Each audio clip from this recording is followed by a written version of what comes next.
Good evening, everyone. Thank you for joining us today. I am Milwaukee County Supervisor Sky Capriolo, and this is my counterpart at the city. I'm Alderman Peter Bergelis from the 11th District, the best part of Milwaukee, the southwest side.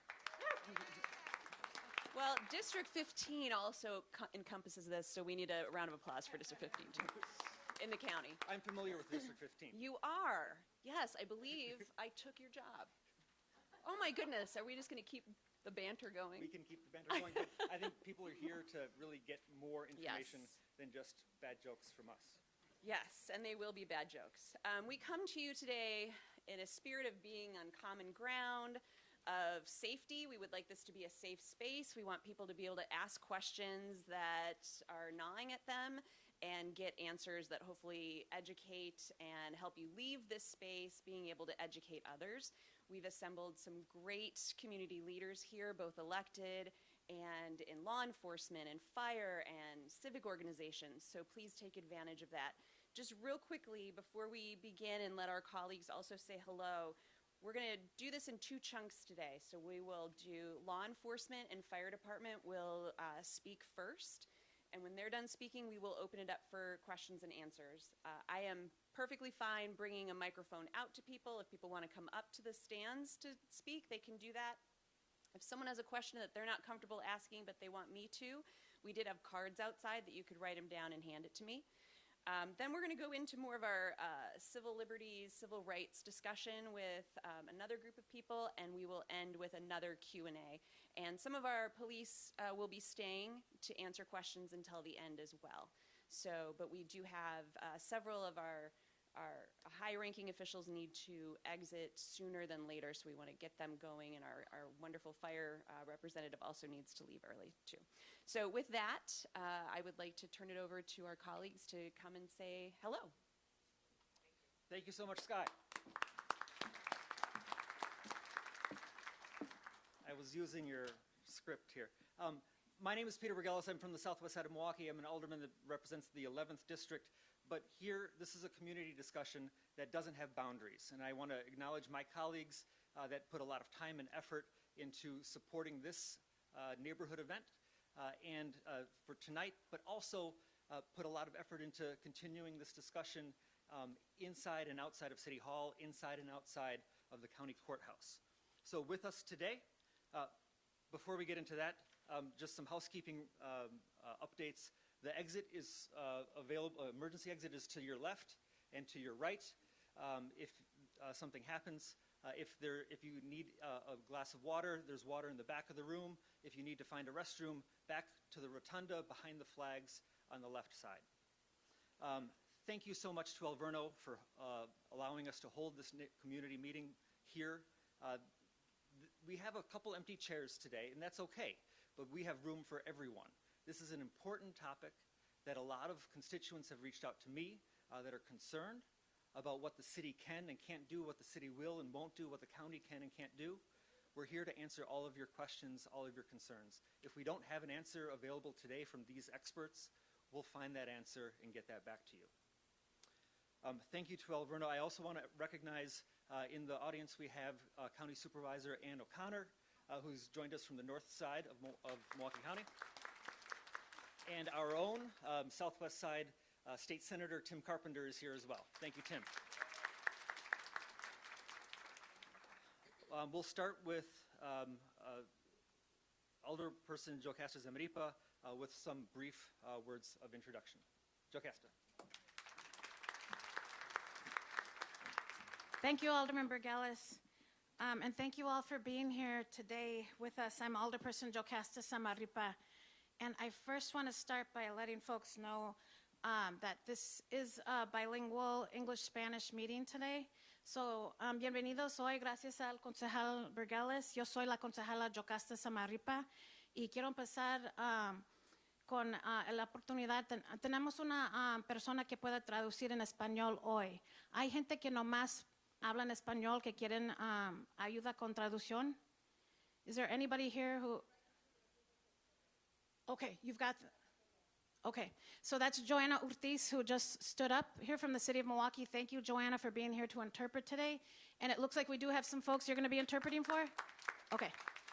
If there's any other Spanish dominant speakers that come and would like Joanna to assist with translation, if you could please point them to sit over there, and she's going to kind of do it small group style.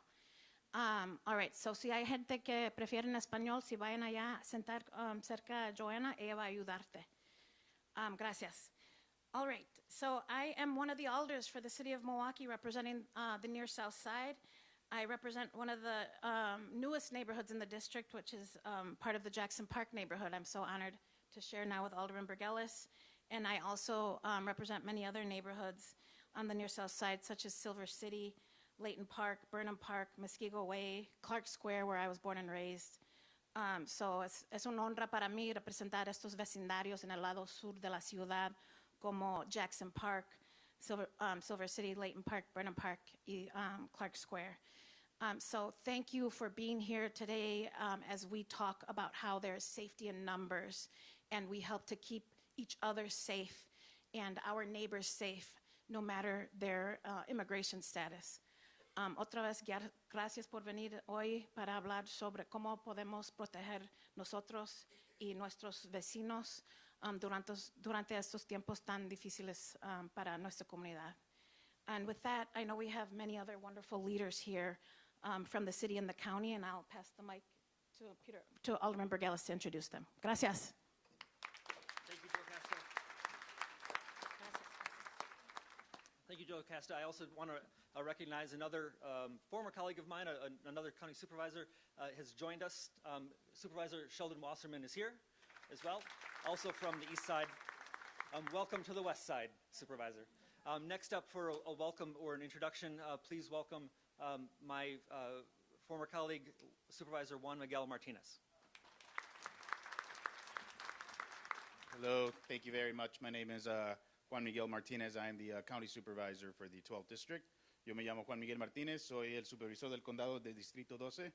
I have lived my entire life within the same 2-mile radius of this city, where I serve right now and where I've grown up. I will say, when getting into electoral politics, I approach everything as a labor organizer because that's what I do as my other job. So when I move on something, my membership, aka the district, my constituents are the ones that tell me how to move and how to act. So being at something like this is exactly the kind of thing that I need to be able to translate it into proper legislation that's going to serve the district the most that it possibly can. And I always approach it from a labor perspective, and I'm going to keep approaching it that way. And I really appreciate being here tonight, and I look forward to hearing what all of you have to say. Thank you.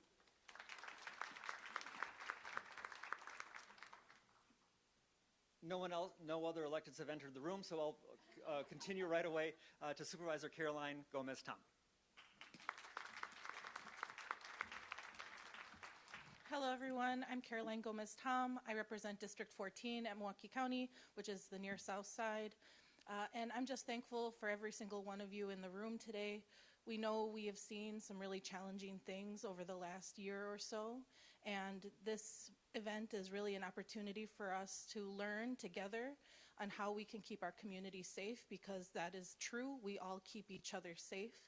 And so I'm just glad to be with you all today, and I just recommend that we take this opportunity to learn and to get to know each other a little better and get to know our community a little better, because we're all we got.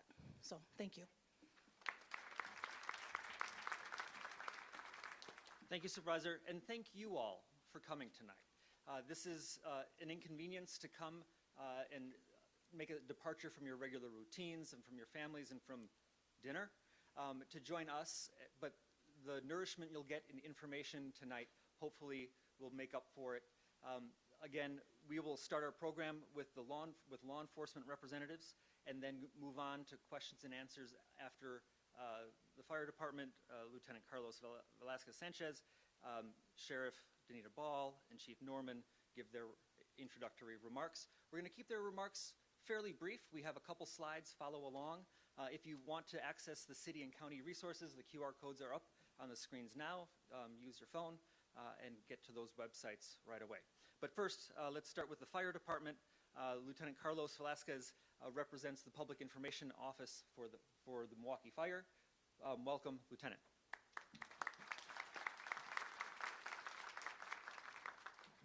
Thank you. Good evening, everyone. Buenas tardes. Thank you so much for having us here.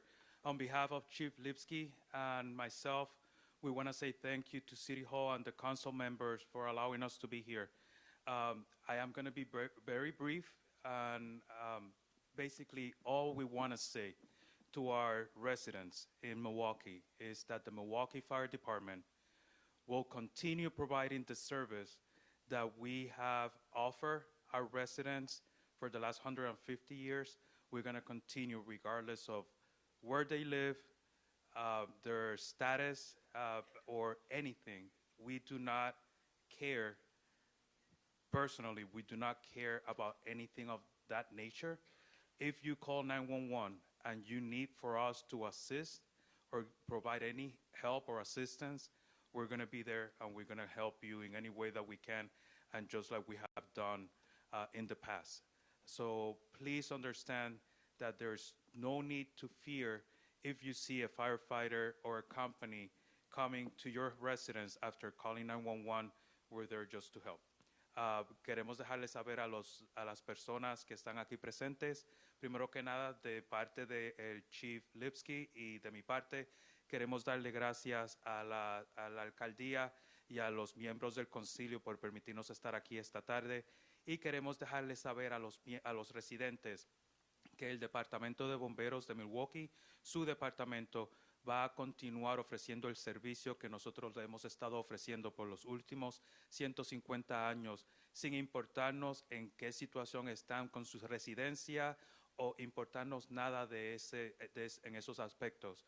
Nosotros, si nos llaman al 911 y nos necesitan, le vamos a ofrecer la ayuda que se supone que le ofrezcamos con respeto y con decencia. We're going to give you the same treatment with the respect and the decency and the professionalism that you deserve. So I just wanted to take that time to say that. Quería tomar este tiempo para decir eso. Thank you again to the council members and to City Hall for allowing us to be here. And I wish you the best. I hope that the event goes well. Unfortunately, I have to step out very quickly. But if you have any questions that relate to me that you want to ask right now, you can.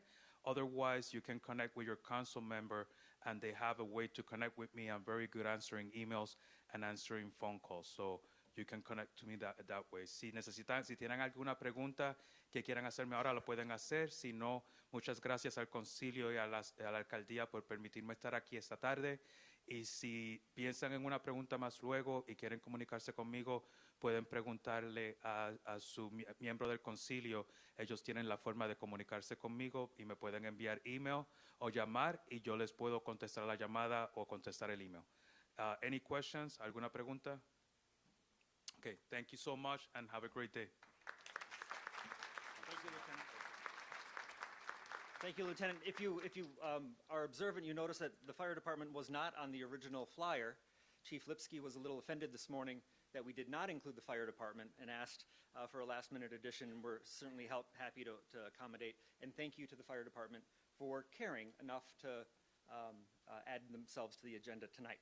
I do want to, we are going to move on to law enforcement. I do want to give a special thank you to City Hall staffers and county board staffers that helped make today possible, and also Supervisor Capriolo's son, Zalen, who helped greet people. James Halverson from the county is here. Joanna, we already heard, is helping with translations. The queen of the 11th Aldermanic District, Sherry, is also at the door if you guys met Sherry. Maggie from the clerk's office helped out, and we're joined with Patty from Joe Casta's office as well. So thank you all for all of the staffers that helped make tonight a reality. We will start with, today with us we have Milwaukee Police Department Chief Norman.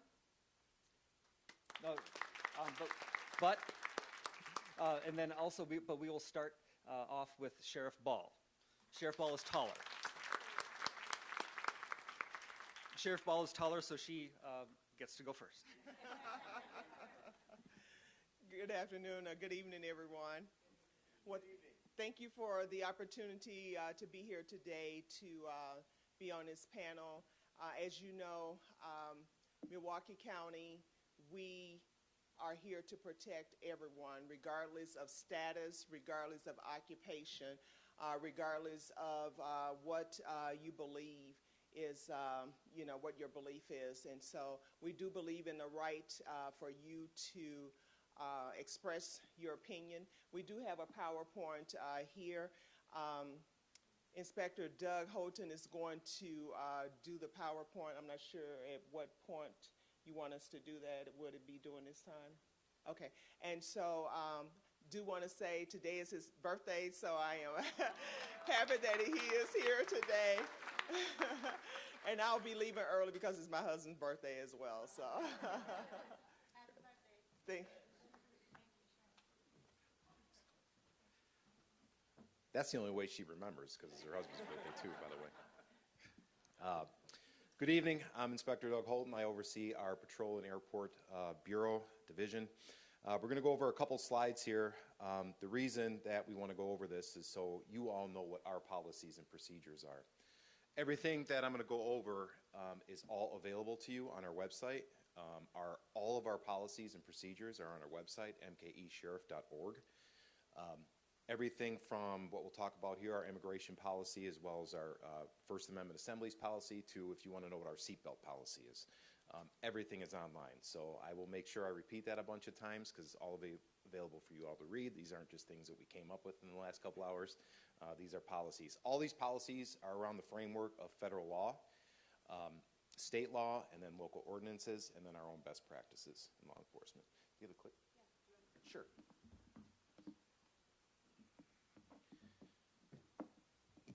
Just going to move here so I can read and talk.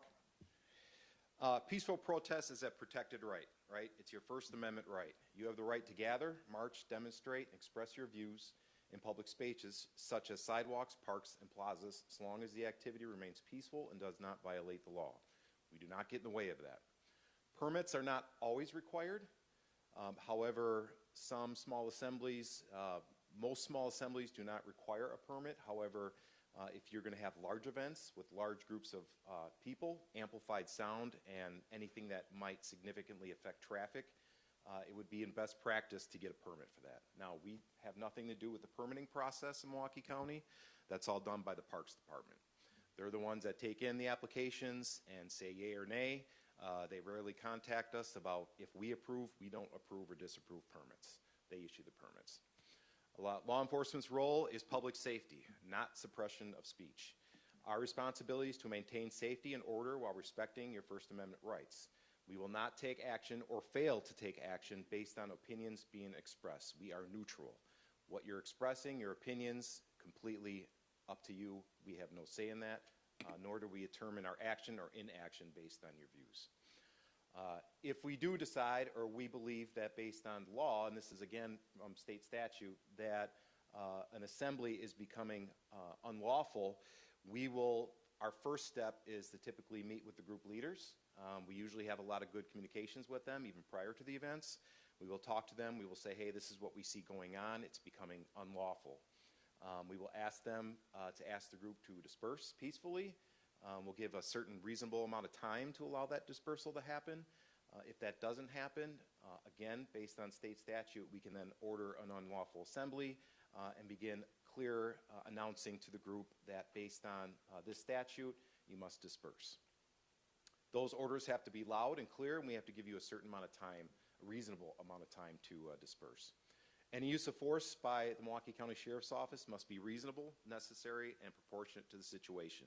Again, that is all in our policy, and that's all based on federal, state, and local law. We do not, as I said, we do not police based on anyone's viewpoint. Enforcement decisions are based on maintaining public safety and preserving order, not the cause or message being expressed. So no matter what's being said, no matter what's being discussed, our job and our decisions have nothing to do with that. It's based on maintaining public safety. Crowd control measures are situational, as I kind of mentioned.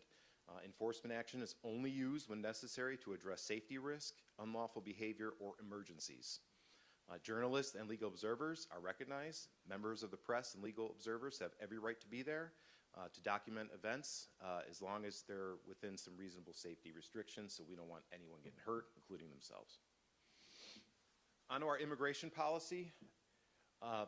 Immigration enforcement is not the responsibility of the Milwaukee County Sheriff's Office. It's the responsibility of the United States government.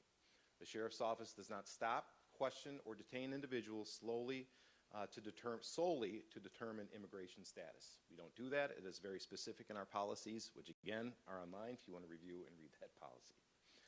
Immigration detainers are limited. Individuals are not held past their lawful release time based solely on a civil immigration detainer without proper judicial authority. We need a judicial warrant, not a civil detainer, civil warrant. And lastly, this summary is just informational, reflects Milwaukee County's policy and our policy and guidance. It does not replace any legal advice. We're not allowed to give legal advice. If you believe your rights are violated, you certainly have every right to contact a legal advocacy organization for assistance. Otherwise, that's it from the Sheriff's Office.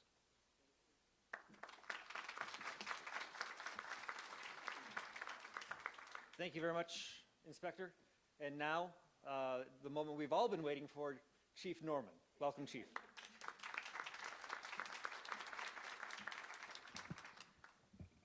Thank you to the Alderman and to his colleague and also the colleagues from the county. Good evening, all. How are you all doing? Now I'm going to say in Spanish. Buenos tardes, ¿cómo estás? All right. That's it. I got nothing to me.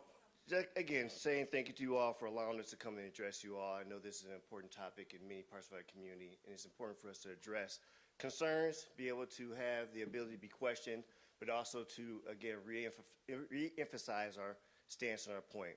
I also, too, I know it's kind of like a broken record, got to leave, but I do have the greatest captain, don't tell anybody else, Captain Timothy Leisky here to help out in regards to, he is the captain over in this district, have some great captains in the Milwaukee Police Department, but want to level set the conversation first. One, we have no information that there will be a surge in our community. We also understand that there has been some pullback or there is a temporary stoppage. With that being said, it doesn't say that we should not be prepared or be able to talk about this very important topic. You should never go into any situation without having preparation and understanding what is being done. With the Milwaukee Police Department, we want to make sure that we reemphasize some of the things that have already been said by our law enforcement partner, the Milwaukee County Sheriff's Office. We are not in the immigration enforcement business. That is the responsibility of the federal government. We are not part of any efforts to have that particular type of role. To be very honest, we're busy enough. And I don't need any more work, nor do our men and women out there who are around the room here need any more work than we already have before us. But we do have a number of different responsibilities that we guide our actions and responsibilities. There was a hard-earned and worked on SOP 130, worked on within the community, worked on with the Fire and Police Commission, which is the governing body, I like to say my boss. Also with our political leaders in regards to the rules of engagement, which also reasserts that we're not in the immigration business. It's important to say that and to make sure that you understand that. But it's also important to also say that we also understand our responsibility to you all. You have a right to express your freedom of speech. You have a right to be able to be protected in our neighborhoods. This is our community. We don't walk behind you or in front of you, we walk with you. And so we want you to understand that we have a long history of working with you, of being able to understand our role of protecting free speech. We had a number of large demonstrations in our community. The No King's Day was one of the largest in the entire United States. I'm part of Major City Chiefs. So I get the details in regards to other communities. And they looked and said, you had those many people out? Absolutely. But the more important thing is that we respected your rights. Even sometimes I had to take a little flack. When there was demonstrations and activities in the streets, I got a little bit in my ear, but I knew it was more important to make sure that you all feel that you have the opportunity to express yourself than to get into any drawing a line in the sand and having a tit for tat. And in fact, we try to make sure that our presence is very minimal because I will say this, it's not about us, it's about you. And I always like to say that we should be not seen or heard because that is your time. And so there is no type of, tit for tat of making sure that we're louder than you. It's about making sure that we protect all your rights and be a part of that we are going to be there rather than be a roadblock or obstacle within your rights to express your free speech out there. With that being said, we do always look for opportunities to engage. There's a number of different communications here. We like to have points of contact when we do have these particular type of demonstrations because it helps us be able to talk about what's the expectations. Many times my chief of staff, Heather Huff, has been that point of contact, but we do have a number of individuals within the Milwaukee Police Department who are very well versed in how to engage and communicate because it's best to understand your expectations, but it's also understand our expectations. I've said this many times. The biggest thing that I always look for any particular expression of rights, just don't tear up anything and don't hurt nobody. And that's why I ask for you all in regards to expressing your rights. Police is not a word just for us. We're law enforcement. Our job is to enforce the law. But when it comes to policing, that's all of our responsibility. For those who are in those particular type of activities, police one another. We know who's there and who's not there for the right reasons. This is our city. This is our community. Do not allow anyone to hijack what this city represents, what we represent. And so I ask, with all humility, with all type of sincerity, help us help you, and help us, and you help us help you and ourselves. Because when we work together, we have better outcomes.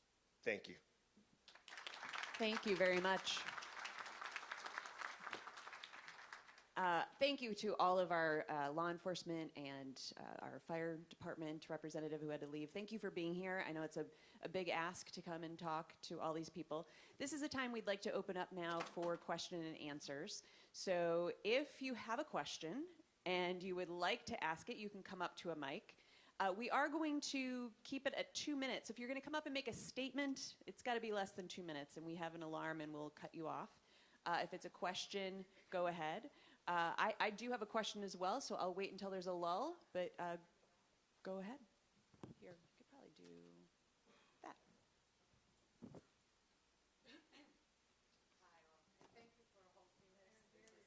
Maybe it's not on. Let's see. Purple mic? Or you can take this. Okay. Hi, all. Thank you for all coming, and thank you guys for hosting this. It is really, really important. I hear what our law enforcement said, and I'm glad that you said it. I come from a family, I'm originally born and raised in the Bronx in New York.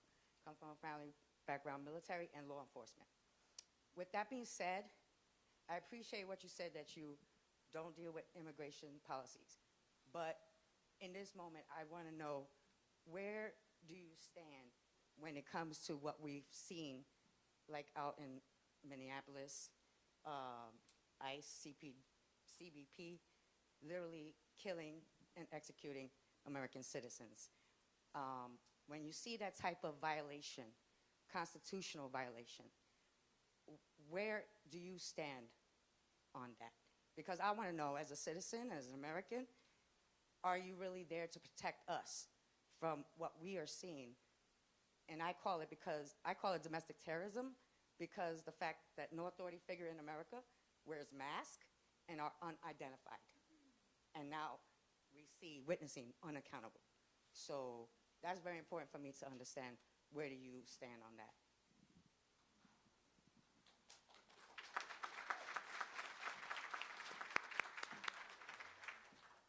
So thank you for that, and I definitely understand the concern that comes out of these particular type of recordings and imagery and actual news across our nation.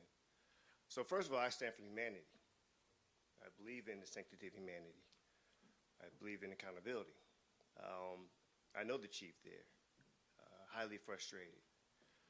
Understand that there is accountability that needs to take place in regards to these particular situations, and that for us, it's important for us to be able to see where we are able to set the tone about expectations about how we operate ourselves. I know that there are still investigations going on. Being a person, a recipient of unfortunate officer-involved shootings, I know how difficult the process is. But I do know that the world is watching. We all are watching. seeing what the outcomes will be. I know that we're here to protect as best as we can in regards to everyone's rights. It's important that we do not allow that just wanton violence going on in our communities. But it is a work in progress. I know that we are working together in regards to our leadership. You see that I like to say my sister from another mister, Sheriff Ball, is here.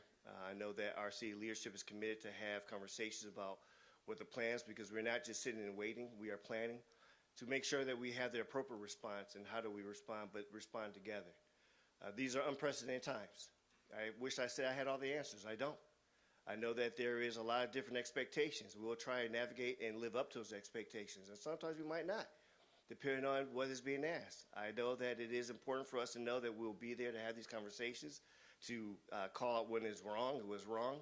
But I also understand that, you know, I can acknowledge what I expect of my agency. I can say that this is the expectation that we follow by, and understand that this is how we have to be judged. And I also say that those who are in immigration enforcement, whether it's federal enforcement, the Customs and Border Patrol, the Immigration Control, Customs Enforcement, but also the leadership behind that needs to be judged the same way. Yeah, Sheriff Ball. And also, just we did this dance a little bit last week too. Yes or no, can you and will you arrest federal agents that are breaking the law?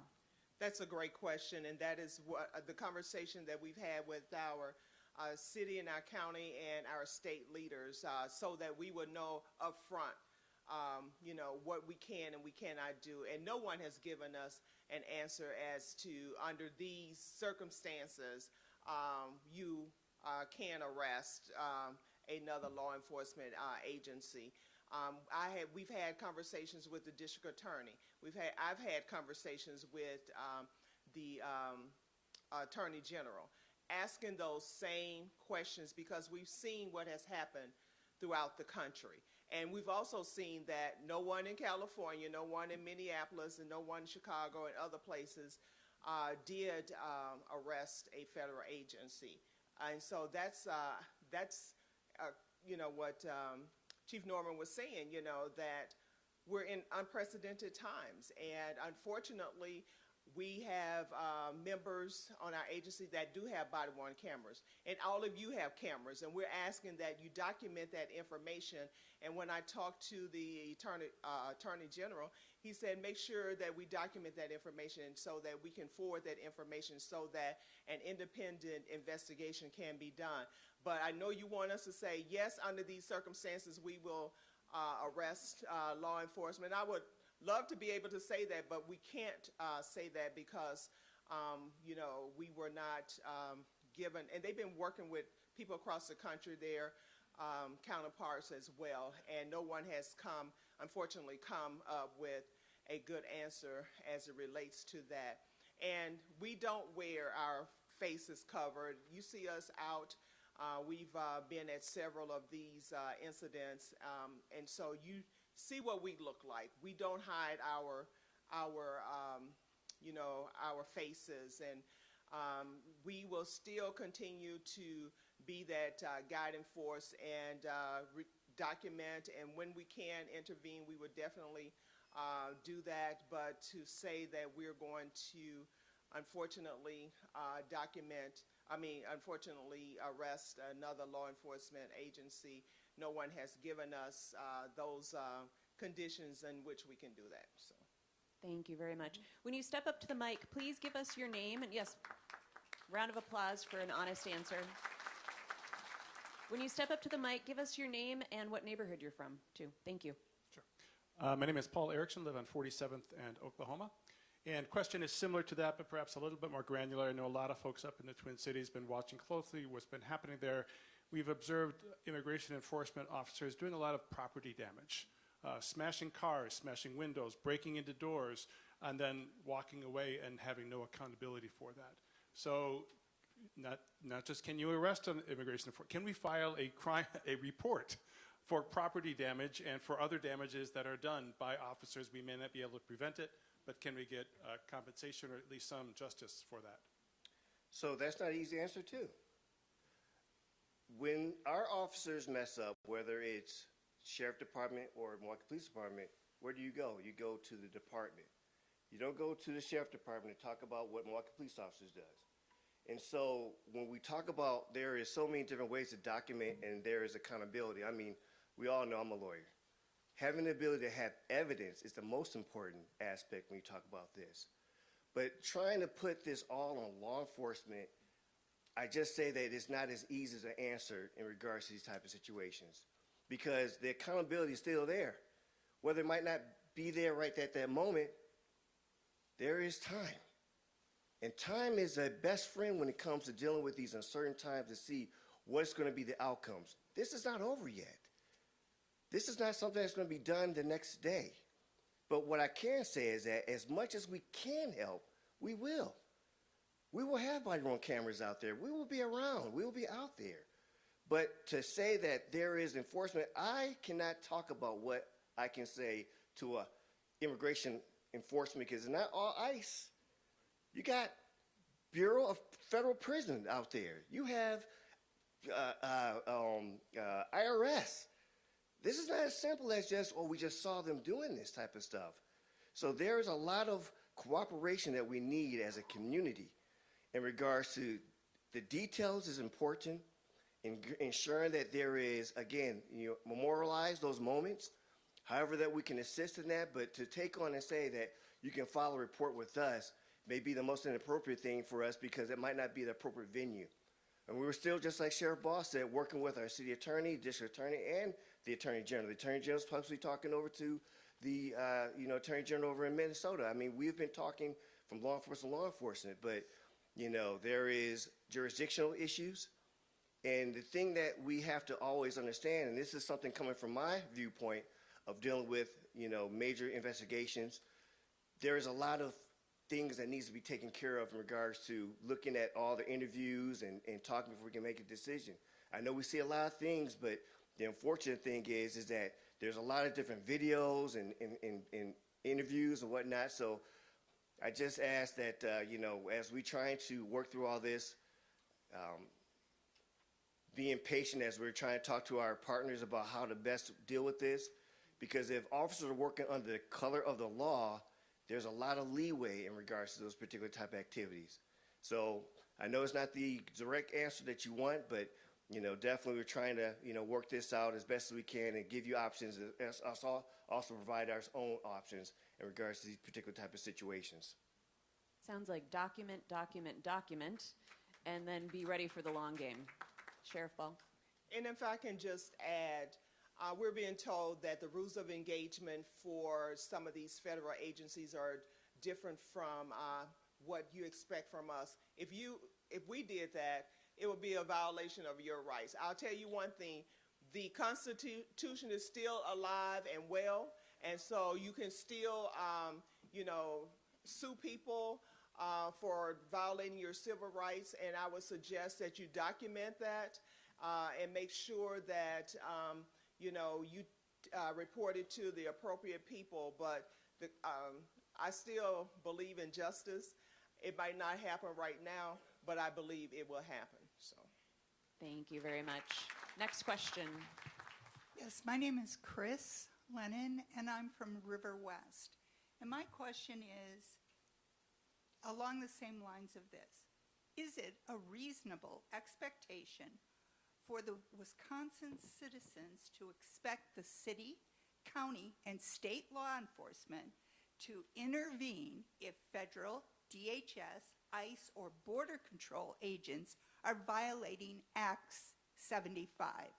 That's a law in this state. It's for undue force.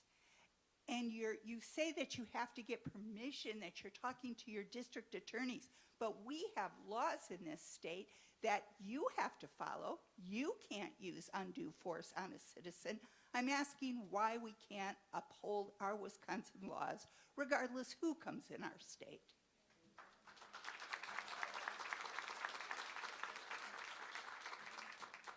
So that's sometimes a challenge of the eye of the beholder of what is inappropriate or appropriate use of force. And when you talk about use of force, you're coming from a principle that it was justified in regards to the use of force. And so when we talk about it's excessive, where does that line cross, or when does that point becomes a point of this is the point of where it is unlawful or too excessive. It's not, I let you talk. I let you talk. So the challenge is, in regards to the eye of the beholder, asking our officers to do this is a large responsibility to make sure you get it right.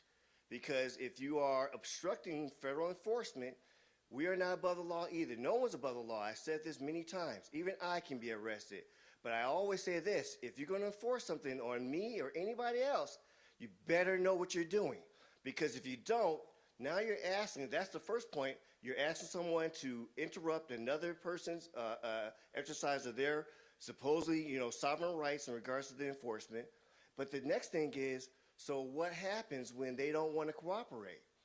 Is this community ready for that particular type of force upon use of force? Is that the end game that we're asking for in this room? I'm just talking beyond you. Are we asking for that this gets escalated when you're dealing with something like this to a point where does it become the point of no return? That we have now a situation that could be considered martial law, insurrection, and now we have to deal with a lot of things that I don't think we asked for. So I'm never going to say that there's no opportunity for us to engage and intervene. That will be irresponsible for me. But I am saying that we're going to be very careful about when we want to exercise that right, understanding that there's a lot of consequences, unintended and intended, that will come out of that.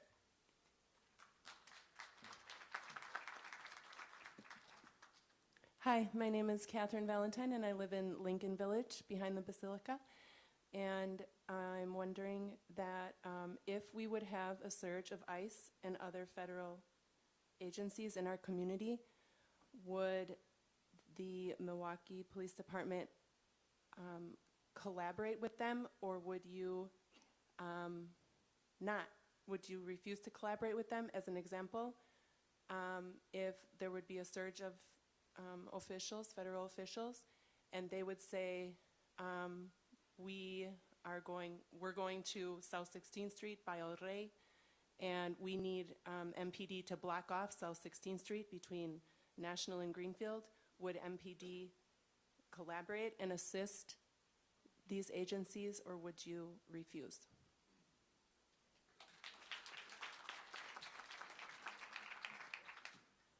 If this is the purpose of immigration, I already tell you that. No.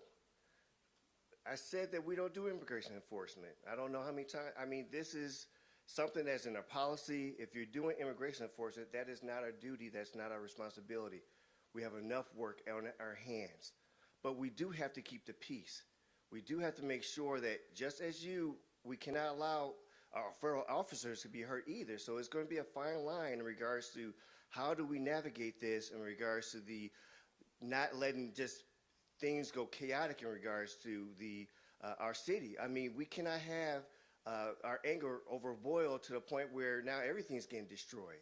And so it's a very fine line. It is unprecedented times, like I said, but when it comes down to any particular acts of immigration enforcement, that is not our responsibility, that's not our role, that's not what we engage in.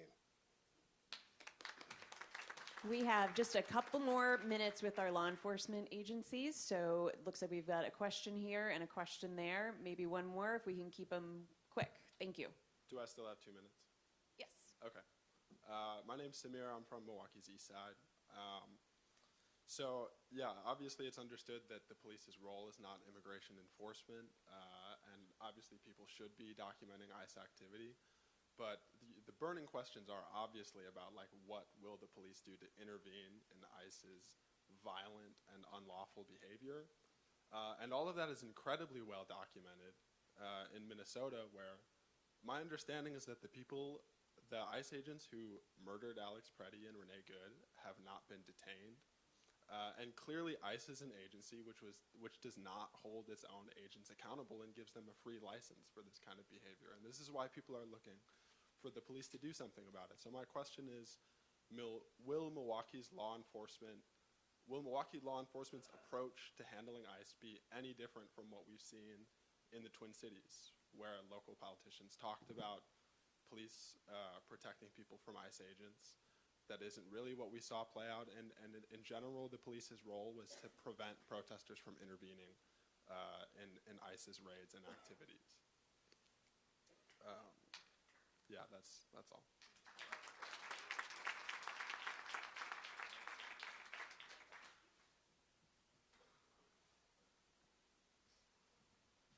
I know that question was regarding the police department, but I would say law enforcement in general.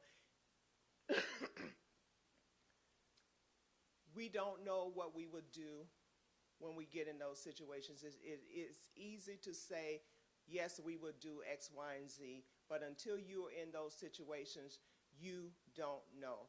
But we will tell you that it is our goal, it is our intention to protect the citizens of Milwaukee County, regardless, again, of your status or regardless of your occupation. And so we can say, hey, this happened over there and this happened over there. It may not happen in Milwaukee, and we pray that it doesn't happen in Milwaukee.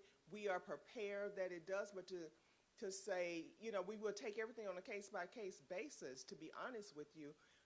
I don't want to stand here, and I'm pretty sure Chief Norman doesn't want to stand here and tell you we're going to do something, and then those circumstances happen, and then we're not able to do it, or we're putting our city or our county in a worse position than what it is as regarding liability and all of that stuff.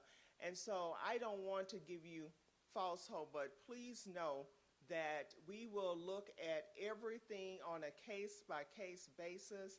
And yes, we've seen some horrific things that have happened across the country. And what we're being told, because I was just at a conference, that a lot of those agents, they didn't know where they came from. They didn't know who they were. And so after Minneapolis, they're trying to get a better handle on who goes where.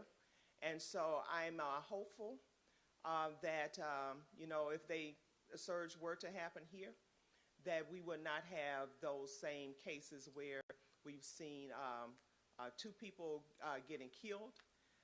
We've seen people getting shot. And so, yes, I would like to say, tell you what you want to hear. But that's not me. I'm not just going to tell you what you want to hear. I'm going to tell you what I believe that we can do within the law and what we can do as far as what is right and what is wrong. We don't believe in anybody, having their rights taken away from them like that. And we will do what we can to protect the citizens. Thank you. All right, thank you. We've got one question here, one other person standing up. I do want to remind everyone that we do have a captain from the Milwaukee Police Department that will be staying. So if we have more law enforcement questions after our next segment, he will be here to answer them. Thank you. My question is both for the representatives of MPD and the Sheriff's Department. My name is Maura. I work a job that takes me all over the city. I want to ask about something that has become unexpectedly more timely. I want to ask you about your automated license plate reader systems called Flock that you use. For people who don't know what that is, law enforcement is able to use this system to query, in my understanding, for sightings of particular license plates and also for, I think, make and model of cars, and they're able to do searches like that. Flock is in police departments nationally, and they officially state that they deny access to DHS for immigration enforcement reasons, but in many communities, people have been discovering that local police use of Flock, local police Flock systems have been queried by immigration enforcement. They're essentially using a loophole to access the local police's Flock systems to look up license plates and to locate individuals to arrest them. So I want to ask, I assume that you are auditing your Flock logs with a little more detail now, given the recent news. I want to ask if you have seen in your audit logs that DHS or other federal agencies have used Milwaukee Police and the Sheriff's Department Flock systems, have accessed that. Have you done an audit that has exposed that yet?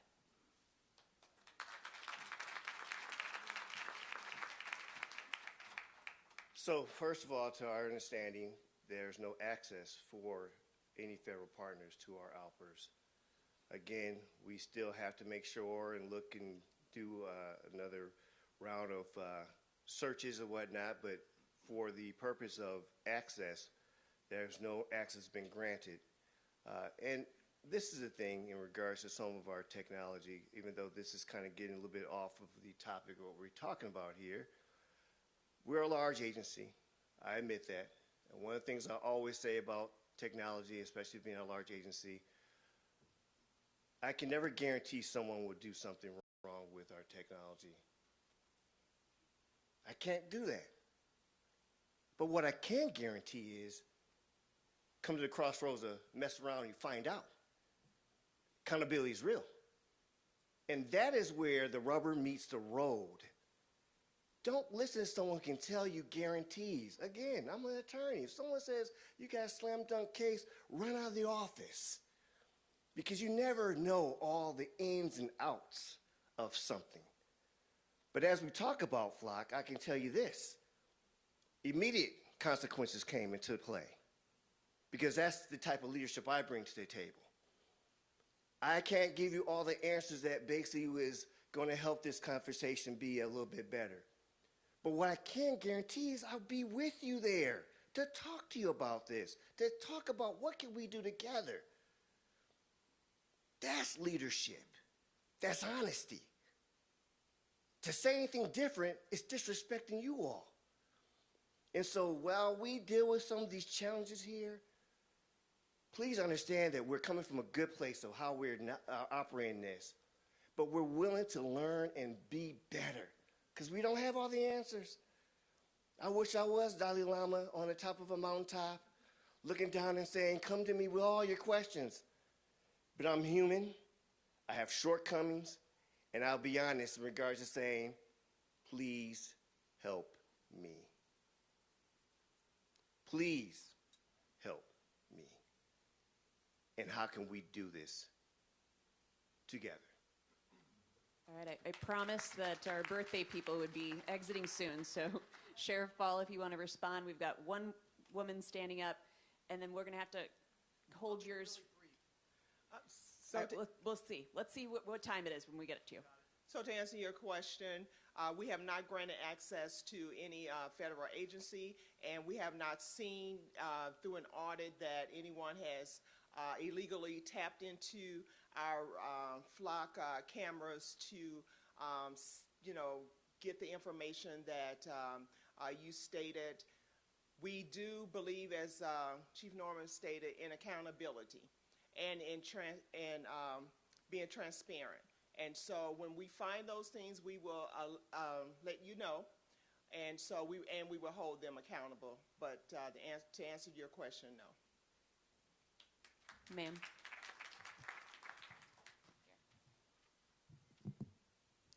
Hello, my name is Janice Berry.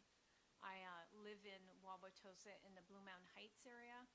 And that little section where I live, the city of Milwaukee is on 3 sides of me within half a block, maybe across the street, so I feel pretty connected to the city now that I live here. I just want to say that I really appreciate that this is being held, this meeting, and for all of you who agreed to participate, I thank you. And I'd like to ask all of you to not get really impatient with those of us who are asking questions, even if it sounds like a repeat of something that's already been answered. Because the truth is, you all, whether you're police department, Milwaukee County sheriffs, city or county representatives, state representative, whoever you are, you're our peeps. You're the ones we get to come to. You're our local folks. And we need your reassurance that steps are being taken to keep everyone safe. My family's in a whole different state, and I have family members who are threatened by ICE. And I bet there's plenty of people in this room and in the county, the greater Milwaukee area, who are feeling the same thing. So just realize that people aren't trying to be combative with you.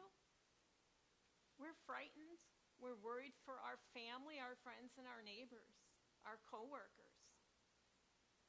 And so a different spin I have on this is I just fairly recently learned that because we are right here within 100 miles of Lake Michigan, that the Border Patrol, Customs and Border Patrol, have extra jurisdiction because the Great Lakes are, the boundaries are considered a border, which I didn't know. So earlier you made the point that if it's an issue with a Milwaukee City Police officer, that we need to take any issue we have to the Milwaukee City Police.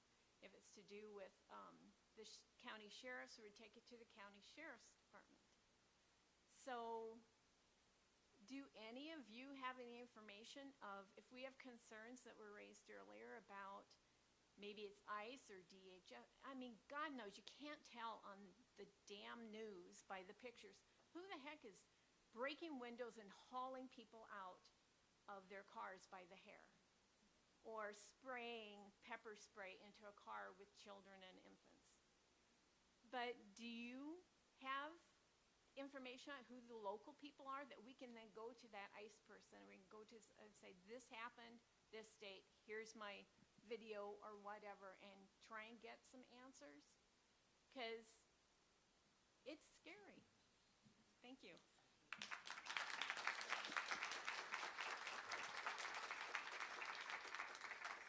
Thank you. That's exactly why we're here, because we share your concern. We want to make sure that everyone has an opportunity to ask those questions.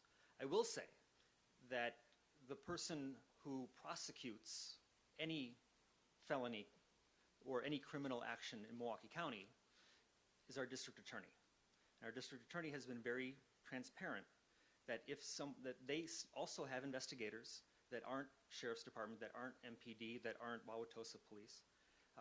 If there's a complaint or a concern, I would turn to the district attorney's office and make a formal complaint there so that they can investigate it.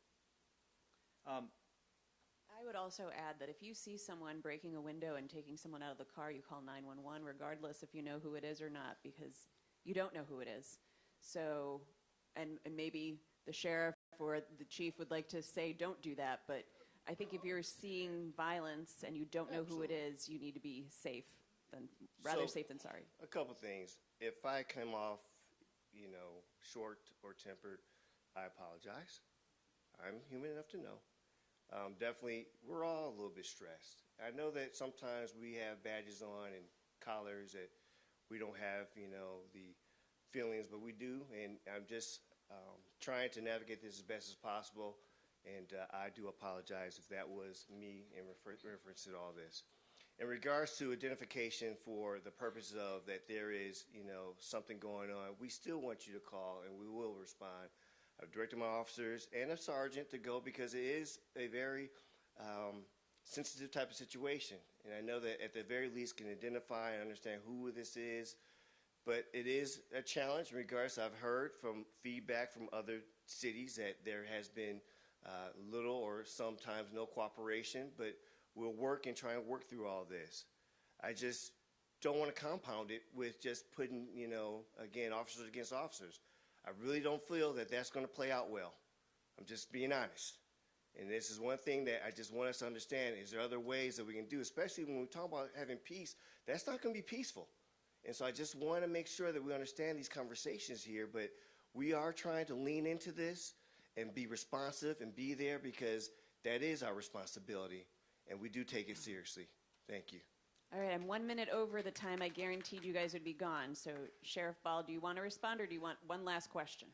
Just to respond to that, Emilio will probably get up and talk about it as well, but he asked me to contact Attorney General Josh Call to open up a portal so that you can make those complaints, or if you reported it to law enforcement saw anything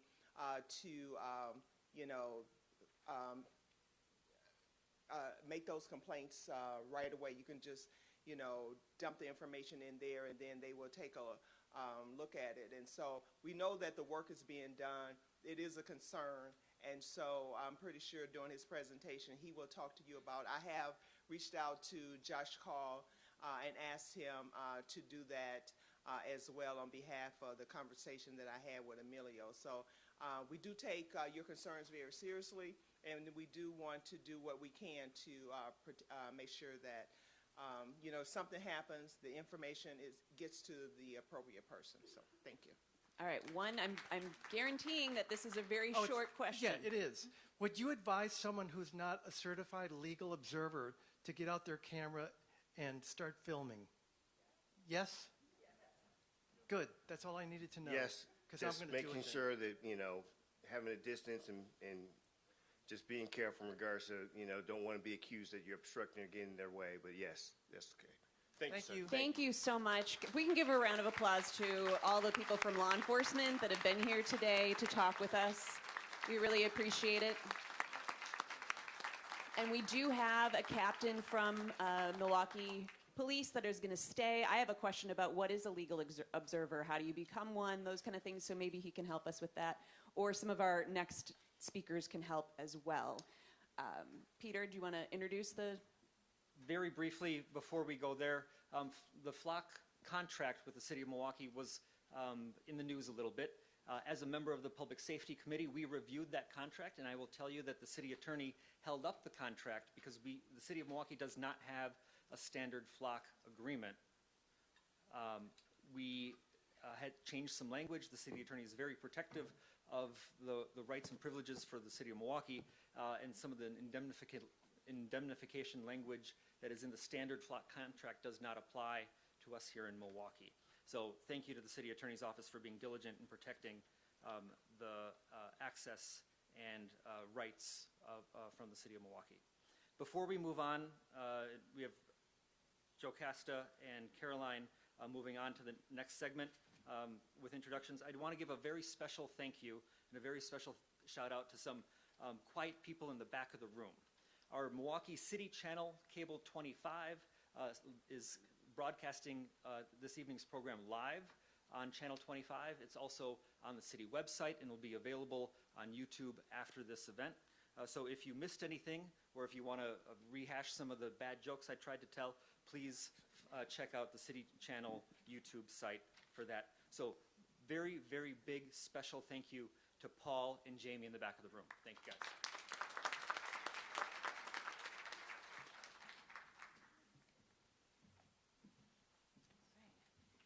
All right, thank you, Alderman Burgalis.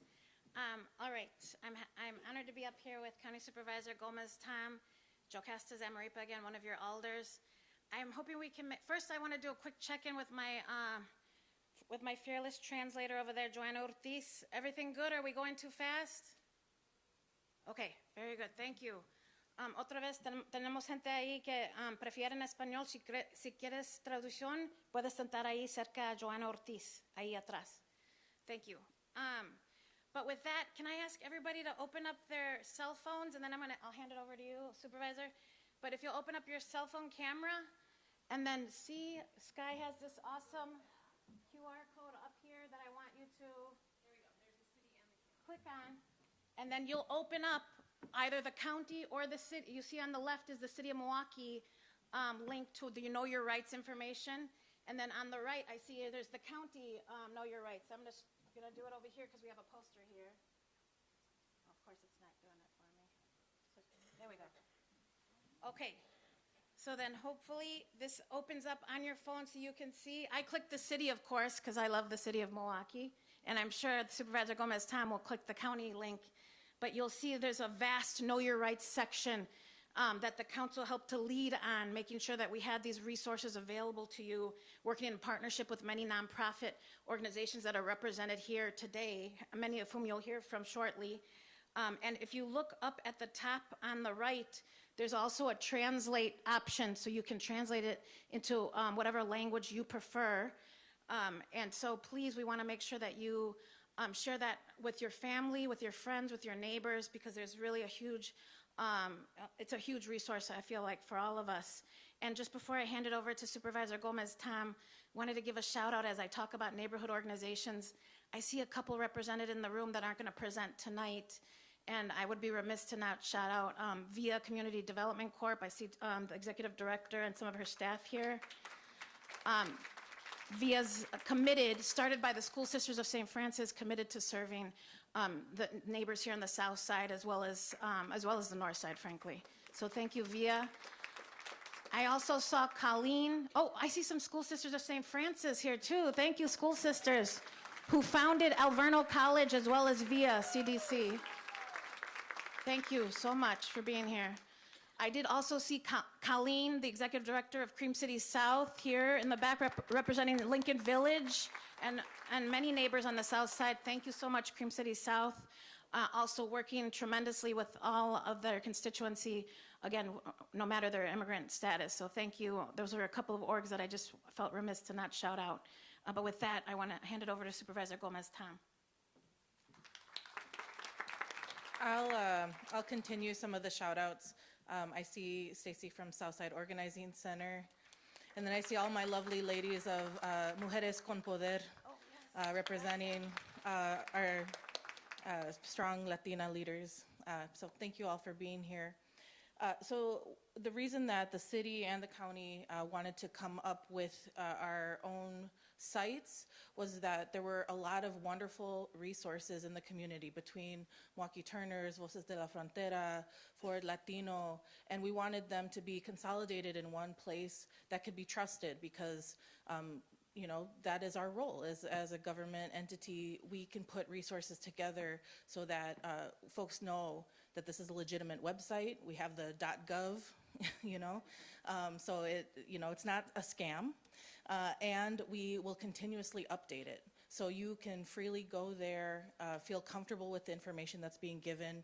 It's available, obviously, for everyone, every resident that lives in Milwaukee, the city of Milwaukee or Milwaukee County. And the thing that I think is really a great takeaway is that there's resources, obviously, in terms of knowing your rights generally, but then there's also very specific resources that are available for our immigrant community. The documentation and the paperwork that's helpful if people are fearful of the risk of being detained. You know, setting up guardianship, for example, for your children if you think that if something were to happen to you, who would they go home with from school? There's really a lot of resources. And even if you are not an immigrant, you may be neighbors to an immigrant. So having this information is also important because as you get to know your neighbors, because that is your mission after today, is to get to know your neighbors and make sure that they know that you care about them, is also then letting them know about these wonderful resources that our community organizations here are doing to take care of us. So thank you all.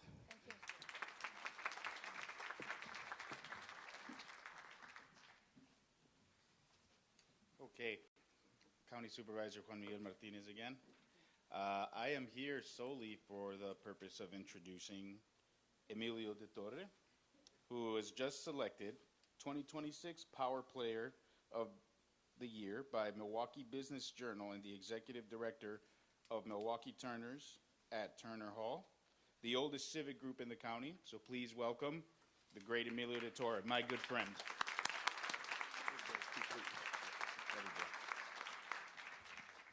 I owe him $20 for a nice intro. Do you want to take this, or do you want yeah, thank you. I feel very powerful. So, my name's Emilio, and thank you for attending. I know this is an incredibly stressful time. I'm going to frame this by saying you guys are all lovely. My staff of 50 and I do this probably 2 or 3 times a day now, 7 days a week. And I know how stressful it is. And I know how difficult it is that there are no clear answers. And I know how important it is that you all are required to be the calm, strong neighbors doing something very brave in a time that you didn't want to do these things. You don't want to be reliving Anne Frank stories. You don't want to see surges occurring like this.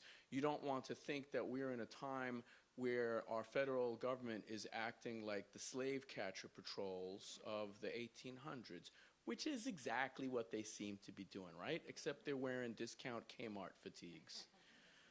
So, like my predecessor, Turner Hall, said we produce for use and not for profit. Frank Zeidler said that. And so we have these lovely trainings that both the city and the county are sharing for free, and we update them frequently, and you can visit them on their websites, or you can come to our Milwaukee Turner's website because we have many other resources. I'm going to frame a few things quickly. I'm happy to answer any questions at the end during the Q&A. I am, although a short person, a big nerd, and I know a lot of information. For a friend who asked about a legal observer, as of last week, as of 2 days ago, I believe we trained our 700th legal observer through the Milwaukee Times. We work with many different pro bono attorneys who help us in this. It is a 2-hour training. You go out with other folks. When you do this, it is our right to always legally record law enforcement, any law enforcement, during an interaction, and you may continue to do that thing. I do think that because there are 72 sheriffs in our state and over 400 police departments, that we do need a central portal to upload videos or testimony or evidence of any wrongdoing by a federal agent that's here. And therefore, in addition to the homework that County Supervisor Caroline Gomez-Tom gave you of getting to know your neighbor, I want you to take it a step farther and farther. You can tell I grew up in Brooklyn, Queens, right? Hey, I want you to go a little farther. I need you to contact your Attorney General and recommend that they create a central state portal. This helping then to take the burden off the shoulders of all of the different law enforcement across the state. This way, if somebody sees something, they can share it to a central portal so that that can be enjoined in a lawsuit or examined later on when the data is aggregated. And this way you know it's going to a safe repository. I don't know all of you. I certainly don't know 400 police chiefs and 72 sheriffs. I'm not going to trust them all with this important information. I grew up in Brooklyn. I could very easily go bye-bye. You know, not that I'm saying they're going to do that, but So let's talk about a few important other things. I need all of you to be calm. You are each probably representing several dozen people who couldn't be here tonight. You have family members, you have neighbors. There are people that didn't come here for a variety of reasons. They're working, they're eating, and they're going to look to you for answers, and they're not going to look to you for rumors.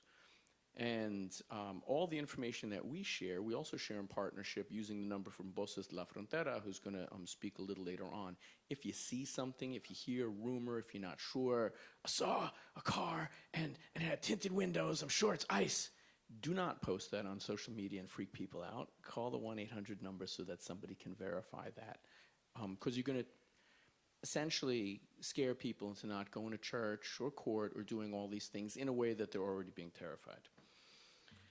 Also know that all of our information is bilingual, and we list two resources in some 20 other languages. So si habla español, lo tenemos todos los recursos en español. If you speak Mandarin, I don't speak Mandarin, but two of my sons do. That information is on there, French, Amharic, all sorts of things, because everybody has a right to know. And our diversity is our strength. And you don't have to speak English. There is no national language here. And anybody who tells you that, including our president, is wrong and a joker.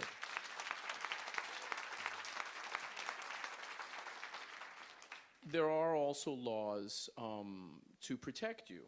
For example, the 10th Amendment of our country says that federal authorities cannot compel local officers to enforce federal laws. There are many other things, and I'm happy to share that information. We will put that out later on, covering the different asks that each of you can make to your city leaders, to your county leaders, and to your state leaders. I was very pleased to see some of the recent legislation coming out of the city, which is the ICE out of MKE package, which talks about a lot of important things that our Common Council is doing to support us, as well as some of the efforts coming out of our county to prevent people from federal government from usurping our public lands for whatever nefarious purposes they have, which is sowing discord and violence. So let's get into this. I want to tell you a little bit about what your rights are as individuals, as business owners, as folks that are alive in the world and doing different things. You have a lot of rights. It's important. Each human is born deserving of dignity and born protected by our Bill of Rights and our Constitution. Doesn't matter if you're visiting here. God knows you'd hate to go to another country and find out you don't have rights and they can just search all your stuff. So let's talk about a little bit of these things. You don't have to take notes. As tempted as you are, I know the nuns are there and they're going to make sure. I was a good Catholic schoolboy. My penmanship is still horrible. I apologize, sisters. But you don't have to take notes because it's all on the websites for free, okay? And I also have little triptych cards or trifold cards outside that my friend here has. This information which he writes during at least the demonstration protest. We have green ones which he writes during an ICE encounter. Y lo tenemos en español también. Si necesitan recursos en español, lo tenemos. If you didn't understand me, too bad. What I want you to do is the following. Law enforcement is allowed to ask you a question in the street. They can, but you do not have to answer. And you can record law enforcement encounters. And I would encourage you to record encounters you have with ICE agents or suspected ICE agents if you're away. The gentleman asked earlier, do you have to be a legal observer to use to record? Absolutely not, no. But standard distance, the lunge distance is 16 to 22 feet. I suspect you have to be the Black Panther or another Avenger to be able to leap 16 to 22 feet, but that's what they can tell you to back up, and you do so, and you can record that way. You can also look down at your feet and look up to show the distance that you're traveling. Remember, we're living now at a time where the President of the United States thought nothing of using an AI-generated video to show himself pooping on demonstrators who were exercising their First Amendment rights. That is deplorable. If I had done that as a child, Sister Margaret would have smacked me. I know these sisters don't hit you, but in Queens they did. And that's not the kind of leadership or virtue signaling or dignity that we deserve from the person holding the highest office in our country. Also, we're living at a time where our federal government is intentionally doctoring photos and sharing photos of individuals using AI, showing them crying and bawling their eyes out when they were not, when they were resolute in the purpose that they exhibited, when they got arrested doing what they felt was right and important. So knowing that, you need, and remember, it took 6 different video vantages to get them to recant their story about the broad daylight execution of Alex Preddy? Ridiculous. So knowing that you all are the calm insurance that we need. We keep us safe. You have to look out for your neighbors. You have to record them. You have to make sure that you're not putting yourself into harm's way, that you're not jeopardizing yourself, because when an encounter like that happens, your body is going to produce chemicals over which you have no control. You'll be producing adrenaline, cortisol. You may have previous traumas. You may be freaked out and frightened for your neighbors. This is all valid, and this is perfectly normal. And so, therefore, stand apart and record, and feel free to navigate and narrate that, and then you can share that with some attorneys, like at the ACLU or somewhere else. For law enforcement to come into your house or your business, your private business, they need a warrant. They need a warrant. It's a judicial warrant. That means it's signed by a judge or a magistrate. Anybody here speak Italian or Yiddish? Do you know what fugazi or fukakta means? Who knows what fugazi means? Very disappointed. Who knows what fakakta means? Okay, 10 points for you. It means bootleg.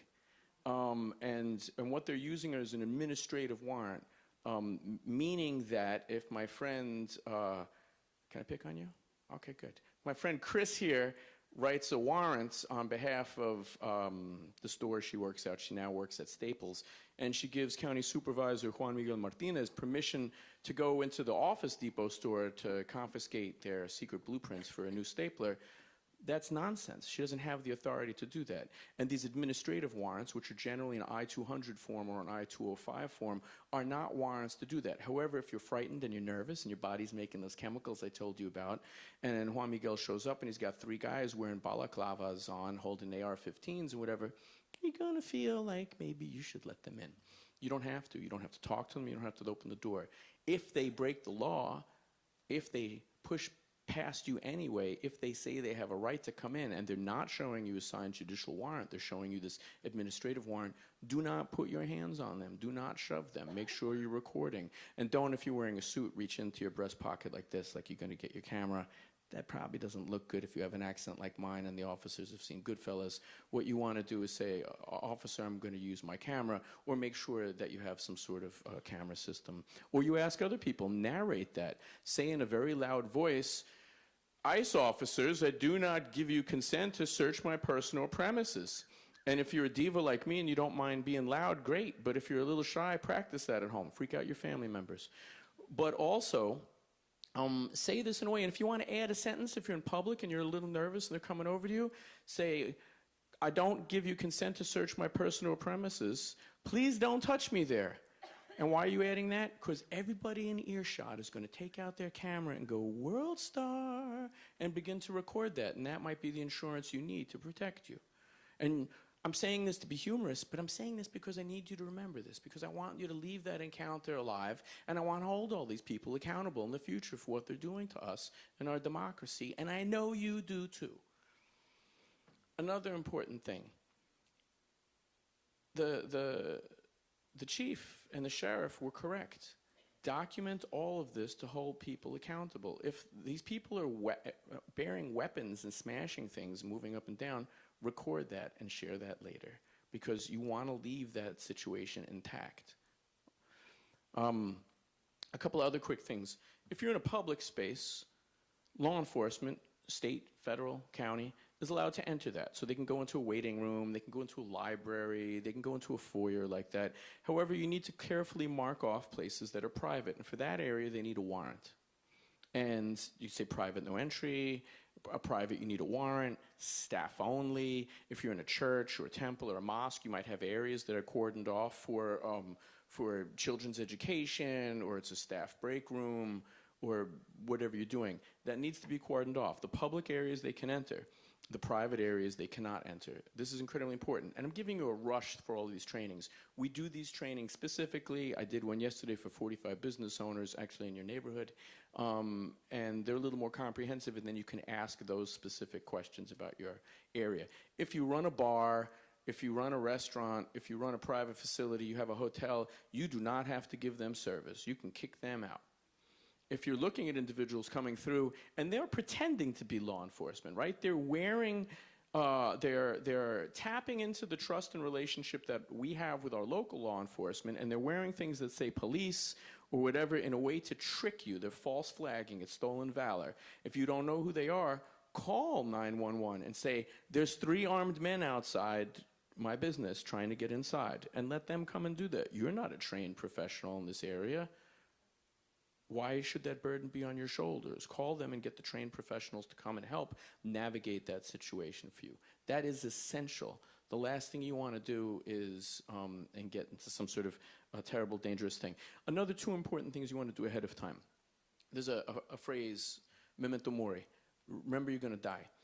You need to prepare for the inevitability of this. All of us do. That's the end to all of our stories. However, I'm using this as an example not to be morbid, but because we have to think of these unthinkable things. If we are here anticipating that there might be an ICE surge, or there might be ICE enforcement here in a way that goes beyond what we want and expect or should happen, then prepare for that. Don't waste time to see your loved one detained. Contact an immigration attorney today to find out who a good immigration attorney is. We have listed on our Turner training, which I wrote with multiple immigration attorneys, reflected out to 28 immigration groups, got their feedback, improved and revised it, and then update it regularly. We've listed folks that won't rip you off. The powers of attorney that they listed, that they mentioned earlier, whereby if you are detained, you'll need somebody to get abuela's medicine, or pick up your kids from school, or water your plants, or take care of your rent. All of these different things, they are all free. If they're on the dhs.gov website, and we link to them in English, Spanish, and Hmong. If somebody attempts to charge you for that, they're ripping you off. If you hear of other people saying, for only $500, I can do this thing for you, they're lying. I mean, they can charge you $500. They're not lying, but they're conning you, okay? Let's be very clear. And there's always people that rise during opportunities like this one when you are not thinking clearly and you're freaked out in an effort to capitalize off your misfortune and your emotions and rob you, okay? So always double check your information. Your elected officials are very available. Contact them and say, Is this fakakta? Is this fugazi? Or is this authentic?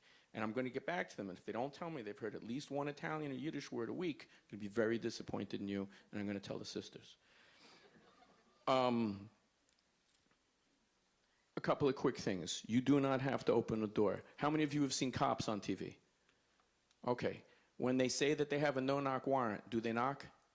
No. And it seems mandatory, right? There's always on cops, they have a really big guy with a little battering ram or a really little guy with a huge battering ram, and they just knock down the door and they're using all that Call of Duty hand saying.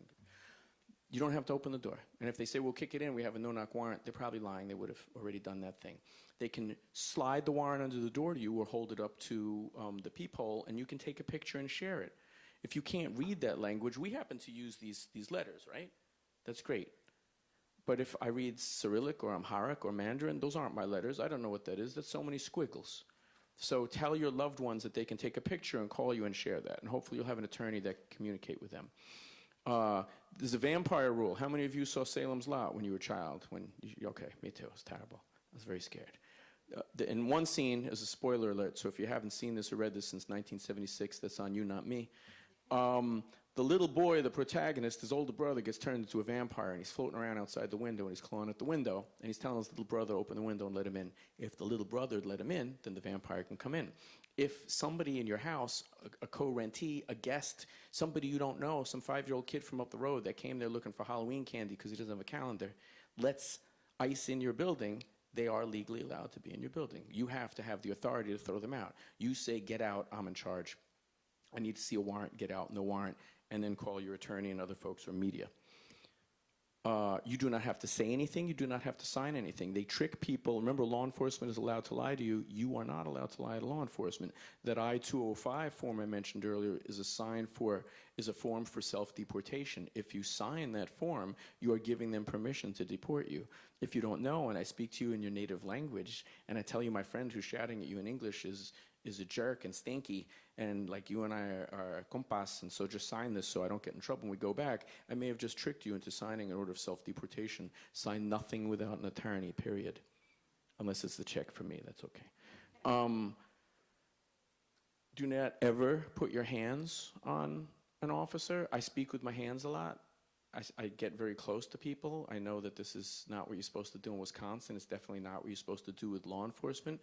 You hold your hands like this. This is called the preacher pose. It's a really good way to hold your hands for multiple reasons. I'm not going to freak them out. I'm not going to stick my hands in my pocket to give them the pretext of saying I had a weapon, I was reaching for it. I'm not making them frightened of me because I'm crossing my arms and I look like a 5'8" tough guy. I'm not doing any of these things. Also, if you're de-escalating a circumstance and it's not law enforcement, if you want to shove the person back, it's easy to do that with your 2 hands folded. Don't lie. Don't give false documents. That if you are in a multi-status family, if you have one or another type of visa, remember, they are arresting and attempting to deport Native Americans. Nobody is more American than Native American folks. They are clearly not doing the right thing. Don't give them an excuse to do the wrong thing. Don't present foreign documentation.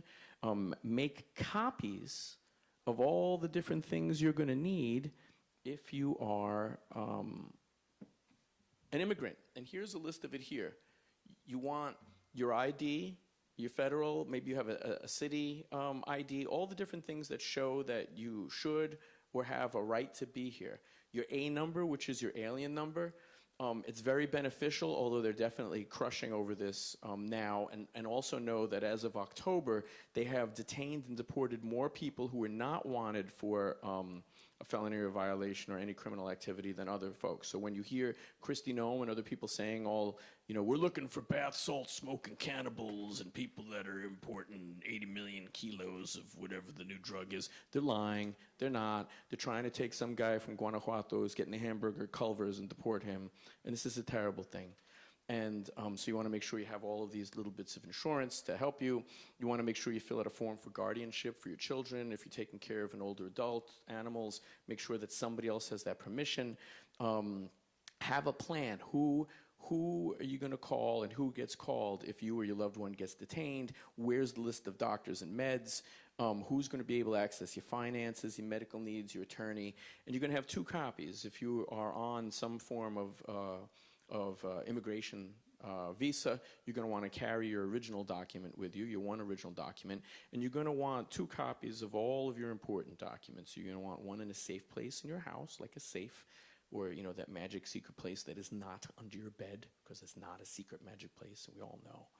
And then you're going to want to leave one with somebody you trust. So if I had a copy, I would leave it with one of my friends that I trust. And this way, in case something goes wrong, they have all my documentation. They can take care of all of this and make sure all the things that are involved in your life are taken care of.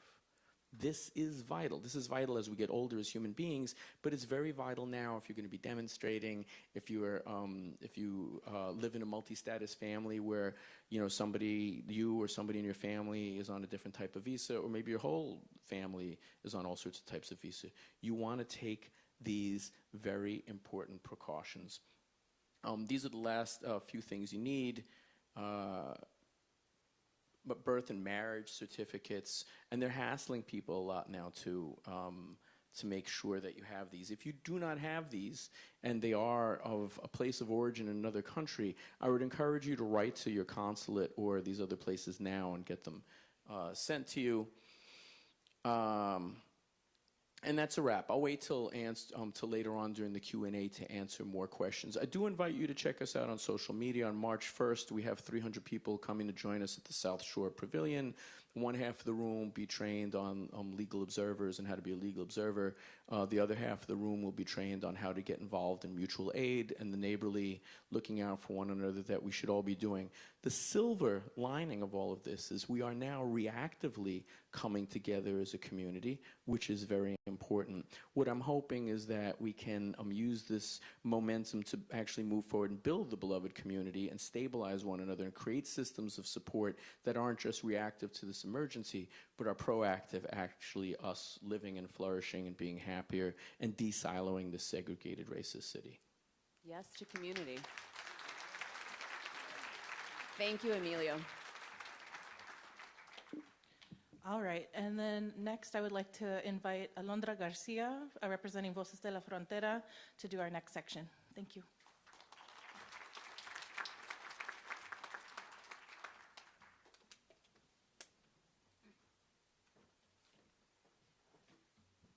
Okay, can y'all hear me?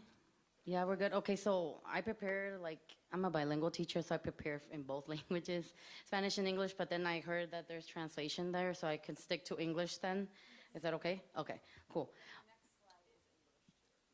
Great. Awesome. And this is the clicker, right? Okay. There we go. Okay. I'll leave in the Spanish one. Hola, mi nombre es Alondra Garcia. I am a second grade bilingual teacher. I'm a former DACA recipient, current U visa holder, and a board chair for Voces de la Frontera. I'm here to speak not just about policy, but about the real impacts on families, children, and neighbors in our city and state. So I work with the little ones. I work with 70-year-old babies, and what I'm seeing is a lot of trauma. And I'm taking that trauma in, a secondhand trauma, and that's really hard to process. I come back with this trauma home, not knowing what to do at times, and it's really frustrating because kids at that age shouldn't be worried for their safety, right? They shouldn't. They should be worried about learning, having fun, and just being a kid. But no, they're worrying about whether they're gonna get picked up by their parents or not. I had a scary situation where there was a child, siblings, 2 boys who weren't picked up till 11:30, and this was 2-3 weeks ago, and I was thinking the worst thing, and luckily it wasn't, right? I thought that ICE had picked up mom because I just know their situation. They trusted me with supporting them with resources and whatnot, but there wasn't a plan in place for these children. So that's the scary part. A lot of parents don't know what to do.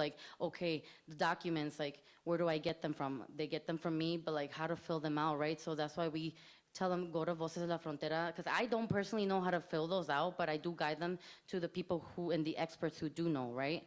So it's daunting to me to see that a lot of parents don't know what to do, and you're trying to give them those resources, and it doesn't help when you don't get support from the district as you should, because this is something I've been pushing for our MPS, because I work in public schools, to push more for these resources to be more readily available to our families and not just on a website. This means printing it out and actually giving it out to parents at community parent events where they can attend in person and actually get that support. So that's just like something I definitely was thinking about as a teacher, undocumented immigrant, and like how it's so intersected in every way, shape, or form of my being. So kind of shifting now to the national context and local ripple effects. Recent ICE activity in Chicago, Minneapolis has made national headlines. We've seen it on social media everywhere. What happened there has not happened here in Milwaukee yet, and I pray it doesn't, but the ripple effects are being felt, right? We're taking action, we're being responsible, we're getting prepared, we're getting trained in all ways possible, we're trying to do mutual aid, community defense work, you name it. Families are watching closely, worrying and preparing, and sometimes they don't know how to prepare, so that's why they lean on us, fearing the similar raids in their neighborhoods. At the same time, ICE activity in Wisconsin is escalating. Even without large-scale raids, increased presence, detentions, and threats are creating a growing sense of dread. The impacts on families and communities. National examples and local escalation are shaping daily life in immigrant communities. Families like mine, who are mixed status families, it's worrisome, right? We have to have these conversations about like what would happen if I get detained, my parents get detained, my other sister gets detained, and the little one, well, she doesn't have to worry, but she's worried because she doesn't know what to do, right? And so like these are conversations that we've had to have, but not every family knows how to have those conversations, so they need guidance from Turners, from Voces de la Frontera, all these organizations that are working to prepare us, to give us those proper trainings and resources. Sadly, I have seen parents pull their kids from schools, whole families. Our numbers are dropping. Absence numbers are high, and that's because of what parents are seeing. They're fearful. They decide to pull them out and travel to another state that is more pro-immigrant, more welcoming. Because we're so close to Minnesota, that's like here, it's here. Every black ban, every law enforcement intervention casts a shadow of ICE. I'm gonna tell you the truth, every time I see a white van, I get a little spooked. I literally like look at it as it's passing by and hoping that it won't follow me. I carry my documents with me everywhere I go. I have to. I can't risk it. It's triggering anxiety even when no agents are present. It fuels false rumors on social media. And that's why we say don't post anything on social media. Please call the hotline. If you don't have the hotline on your phone, please have it right now. Please call that hotline, and they'll send ICE verifiers to debunk it or confirm that it is ICE. Because I've seen too many people send me screenshots and telling me, like, is this real? And now you have to forward it to somebody else because it was already on social media. So I had to get in contact with those ICE verifiers and let them know, like, this was shared with me. Can we verify it, debunk it, whatever we need to do so that we can calm our people down? Because it spreads like wildfire. Kid you not. Like, in less than 5 minutes, it gets, like, over, I don't know, 1,000 shares, example. And that's not, like, exaggerating. It really does happen like that.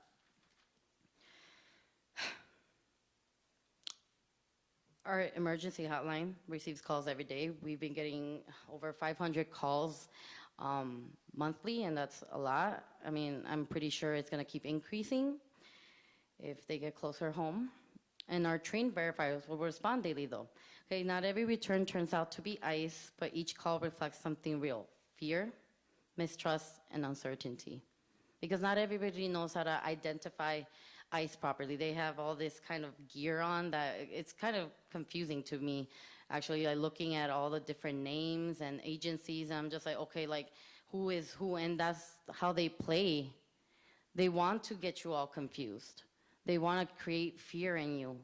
But the best way to move forward with a situation, if you were to spot possible ICE, is to remain calm, call, if you're able to, at the same time as you're recording, or some way, shape, or form.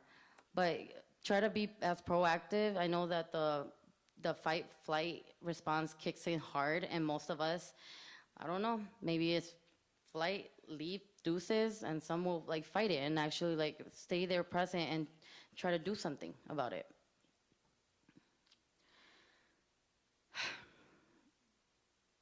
So, I'm sorry, I'm kind of rambling on, but I just want to make sure that everybody knows that you can do something. Don't feel like, okay, like I can't do much because I don't have a car. Let's just say that. But if you don't have a car, you can get Know Your Rights card and knock on people's, well, I know that's kind of like scary, but leave those Know Your Rights card where they can like visibly see it on their door. Or if you see people like walking down the street and say, hey, we're giving Know Your Rights information, just having like a barrio walk, because that's what we've been doing, and informing people of their rights. Because I know it is kind of scary, not knowing who's gonna like knock at your door and be like, who is it? And you're kind of like looking. But I think if you have something identifying like Voces de la Frontera gear, or something that shows that, okay, you're with the community and that you're giving information, they'll respond and you can have a conversation with them about, okay, so this is what we're giving out, something simple, quick, take it for what it is, right? Because like I mentioned, a lot of our parents are not well informed of what their rights are, even though it might take them 1, 2, or 3 times having a conversation with them, because it really does come down to like sitting down and having a conversation about, okay, what can you do for your kids? What can you do for yourself, your finances, and so forth. So we have allies, including faith leaders, our unions. My union specifically is doing a lot to support our teachers who are working on defense teams. And I'm part of the defense team in my school specifically, which is in the heart of the south side of Milwaukee. And we're doing everything by giving trainings to our teachers, Know Your Rights training, ICE Verified training, Piqueteros training, so that they know how to properly identify ICE if they were to show up in school premises. And we have a whole protocol in place. We have community organizations like Turner's that are supporting and amplifying these efforts. People are facing threats not with fear, but through solidarity, peaceful resistance, mutual aid, that's a big piece, and collective action, organizing locally. So Voces has a community defense network, if y'all are not aware, but it's on the front lines and includes Know Your Rights trainings, like I have mentioned a couple times, to empower individuals, train verifiers responding to reports of ICE activity, an emergency hotline for immediate response, mutual aid, including court accompaniment, legal and finance assistance, and rapid response. With limited resources and with the participation of a broad coalition of community organizations, unions, interfaith groups, and allies, we are doing everything we can to protect families and neighborhoods. This is community power in action, showing that even under pressure, people are actively defending their rights and their communities. And we're seeing that with every single one of you just being here present. Okay, so every single one of you can do something. I just gotta figure out what that thing is. And right, push yourself into doing something that you might not feel comfortable with doing, but with help from your friends, right, and your community members, I think it's possible. So I guess our direct ask to law enforcement, and I know they're still kind of sticking around here, is that community action alone is not enough. We need clarity, which you kind of given us a bit. I'm still a little like, accountability, owning it, like he was saying accountability, okay, you're forcing it, but you need to force that on yourself too. And leadership from local authorities. Local law enforcement must publicly commit to not collaborating with ICE, which they have said plenty of times, but I need to see that with actions. Actions. Words don't mean anything to me if it's not followed through with actions. Simple as that. We also need reassurance that every time ICE oversteps or violates constitutional rights, local authorities will intervene. Transparency is essential. Local police operations should be distinguishable from ICE activity to reduce fear and confusion. okay? And I know they said they don't mask up, they have their badge, great, that's one way, but what other ways can they do that? We also need to make sure that no masked unidentified paramilitary style agents occupy our streets and put neighbors at risk. There are spaces that should be regarded as safe. Our courtrooms, our schools, health centers, and spaces of faith. This is my closing call for leadership. Tonight, we're asking for clarity, accountability, and leadership. Families must feel safe and supported, and protection and justice must apply to everyone in Milwaukee, all of us, no matter their immigration status. Real safety comes with authorities, elected officials, and those representing us listening to our demands and needs and work with us to find solutions to pressing challenges, which we are seeing today, and we will continue to see. Safety does not come from violent enforcement or a system designed to profit from incarceration, detention, and limiting people's freedoms. Real safety comes from funding basic needs: healthcare, housing, food, education, and from ensuring that communities have the resources to thrive. Thank you. Thank you. Did everybody take a picture of that phone number? That's your VOSIS hotline if you see ICE activity. You're not going to post it online, you're going to call that number. Thank you, Supervisor Sky. And thank you, Alondra Garcia. I'm going to just switch it to, I was going to put the English slide up too, but I don't know how to use this clicker. Just so folks understand that everybody should utilize this hotline to report possible ICE sightings. All right, so I'm just jumping in quickly before we get to Q&A. Go back to Q&A if folks want to speak to us again. We wanted to make sure, Alderman Burgelis and I, to make sure to announce, we did have a press conference 2 weeks ago to let our constituents know that the Common Council is trying to be proactive in addressing this situation that we're facing and preparing should there be an ICE surge in the city of Milwaukee. And so we were honored 2 weeks ago to stand with our colleagues to announce the introduction of an ICE out MKE package of legislative initiatives. We have about 10 files to address this. We are working with the city attorney's office to have them to review these pieces of legislation. Some are symbolic pieces of legislation stating that we stand with immigrant Milwaukeeans no matter their status. Some of them are very, very substantive pieces of legislation, such as SOP motions to require our Milwaukee Police Department not to mask and conceal their identities the way that we have seen ICE federal agents do so. So we hope to have your support as we move forward this package of legislative initiatives that we're referring to as ICE out MKE. We'll be introducing it next week on Council Day on Tuesday. And I did bring some printouts of the list of legislative initiatives. I didn't anticipate the wonderful turnout, so I may not have enough to go around, but I'll make sure to leave these copies on the table, or if folks want to approach me, I have them here in my folder. I'm sure it will be on the city website as well. I mean, it will go live once we introduce it for public consumption, absolutely. And I'm sure we'll be putting out plenty of e-notifies, so make sure to sign up for your Common Council's e-notifies on the Milwaukee.gov website. But with that, I think I'll hand it over to Supervisor Sky Capriolo. And we are going to go to questions if you do want to ask some questions about that too. Supervisor? Thank you very much. This has been so informative today, and I really appreciate everyone being here. We still do have a captain from the police department. We also have our friendly neighborhood police officers in the corner back there that have been here all night. If you've never met them before, they're great guys. I did want to share a recent county policy as well relating to ICE, and actually the author is here if you would like to talk about it, Supervisor O'Connor, really quickly. We did just pass a policy keeping ICE out of parks. So as you've heard, it's a difficult space to navigate, and there are not a lot of precedents, and we also want to make sure that what we pass is enforceable and within what is allowed by Wisconsin law. So what we did was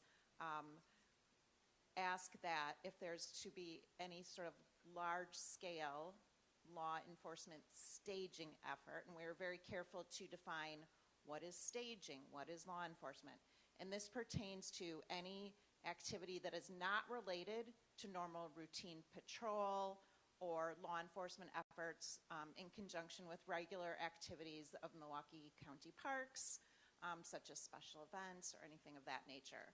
So very specifically regulating the use of parks to keep it to the way and intended purposes of Milwaukee County parks, for us to be there, to enjoy, occasionally to exercise our freedom of speech, but the new act, the new resolution changes the ordinance to regulate any sort of activity. And we were also not able to define what specific agency, because that was not held up in the California courts, but also that does allow for a broader definition, because as we heard tonight, a lot of different entities from the federal government are involved. So it's actually more powerful to not specifically call out ICE or CPB, because that could be shifting as well. So very pleased to have worked on that with my colleagues. Thank you.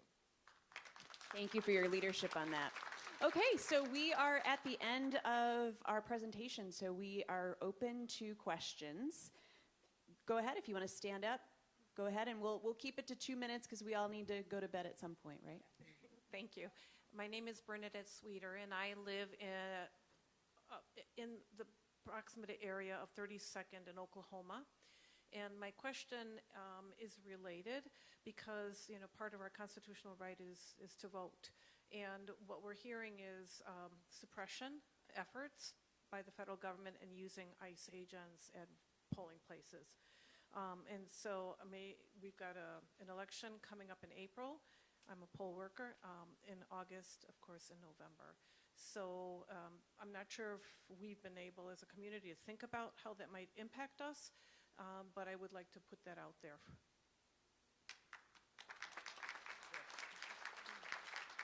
We're going to have Emilio take that as an answer. That's a very valid point, and I'm going to say a few different things. One, intentional misinformation and lying has been core at the heart of much of this, and so anticipate that that's BS, a lot of it. Two, one of the most important things you can do is to register as poll workers like you have and get good folks there, because we have clear, transparent, uncompromised, legal elections in this state, regardless of what people say, and that is a beautiful thing to be proud of in our democracy. The more of you that get involved, the better.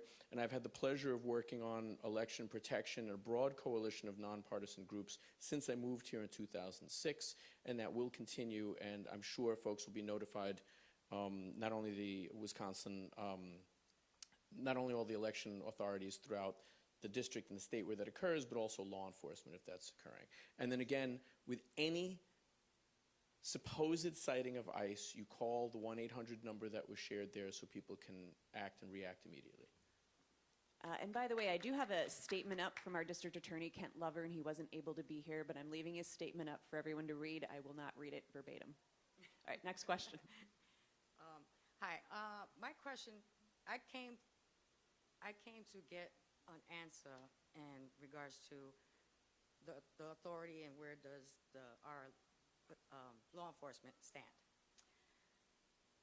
Like I said, I'm from the Bronx, background military and law enforcement, detectives, IA, and beat cops. It is really hard for me to accept Chief Norman's and the sheriff's explanation as to they don't know what to do. Because, as she said, we still have a constitution. And in our constitution, when we see the blatant corruption, the violation of constitutional rights, I'm an American citizen, I'm Puerto Rican. This is my mother. She's lighter than me. I'm the oldest of 9. I'm the only dark one. And I know for facts that U.S. citizens have been targeted by ICE, CBP, whatever you want to call them. But the fact of the matter is that it's common sense to demand and expect more from our federal agencies. And we know right now, whistleblower just this past week stated that they're literally training to disobey the Constitution. I don't know about y'all, but I'm not one to just kowtow to whatever is, going on in the moment. If it's not right, it's not right. And I feel that our authority figures should be able to literally make us feel safe and make us feel as if we know that they're going to stand. It's not about taking sides, because in this moment, unfortunately, the side that we have to take is we the people, our Constitution, the rule of law. And I just want to know that can we demand and expect that masks are off and proper identification are on? Because I believe in my Second Amendment too. Captain, do you want to come up here as well? I'd like to respond, Yep, go ahead. Supervisor. And then I'm happy to pass the mic to Captain Lightsky, but thank you for your question and your comments. It's very frustrating. I share your frustration, and I've had one-on-one meetings with the chief as well and asked very similar questions. What is going to happen if one of my constituents is hurt lying in the street because they were shot by a federal law enforcement agent? And I have not been satisfied with the answer. I understand that when we're told that we are living in extraordinary times, we absolutely are living in extraordinary times. Never did we think that the federal government would come for us, for our people, for our communities in our cities like this. And I acknowledge that, but we have got to try to address the situation and prepare our city should they surge here. And it is why, again, I'm going to point to the ICE Out MKE legislative package that we put forward. One of those pieces of legislation is an SOP motion that I authored that will require our local law enforcement to administer first aid no matter who caused the injury to our constituent. Even if it's a federal ICE agent, they have got to administer at minimum first aid to our constituent. Are we going to be able to follow? Is it going to get passed and become that SOP? I don't know, but we are going to push damn hard and shine a light on it because our constituents, like yourself, are asking us to do that, are asking us to do everything we can to help keep them safe. And so I stand here with my elected colleagues to tell you the truth is that we cannot do everything, but I promise you that we are going to do everything that we can. But with that, I'm certain you want to hear from our law enforcement, and I'm happy that Captain Lightsky is still here with us this evening. Thank you, Captain.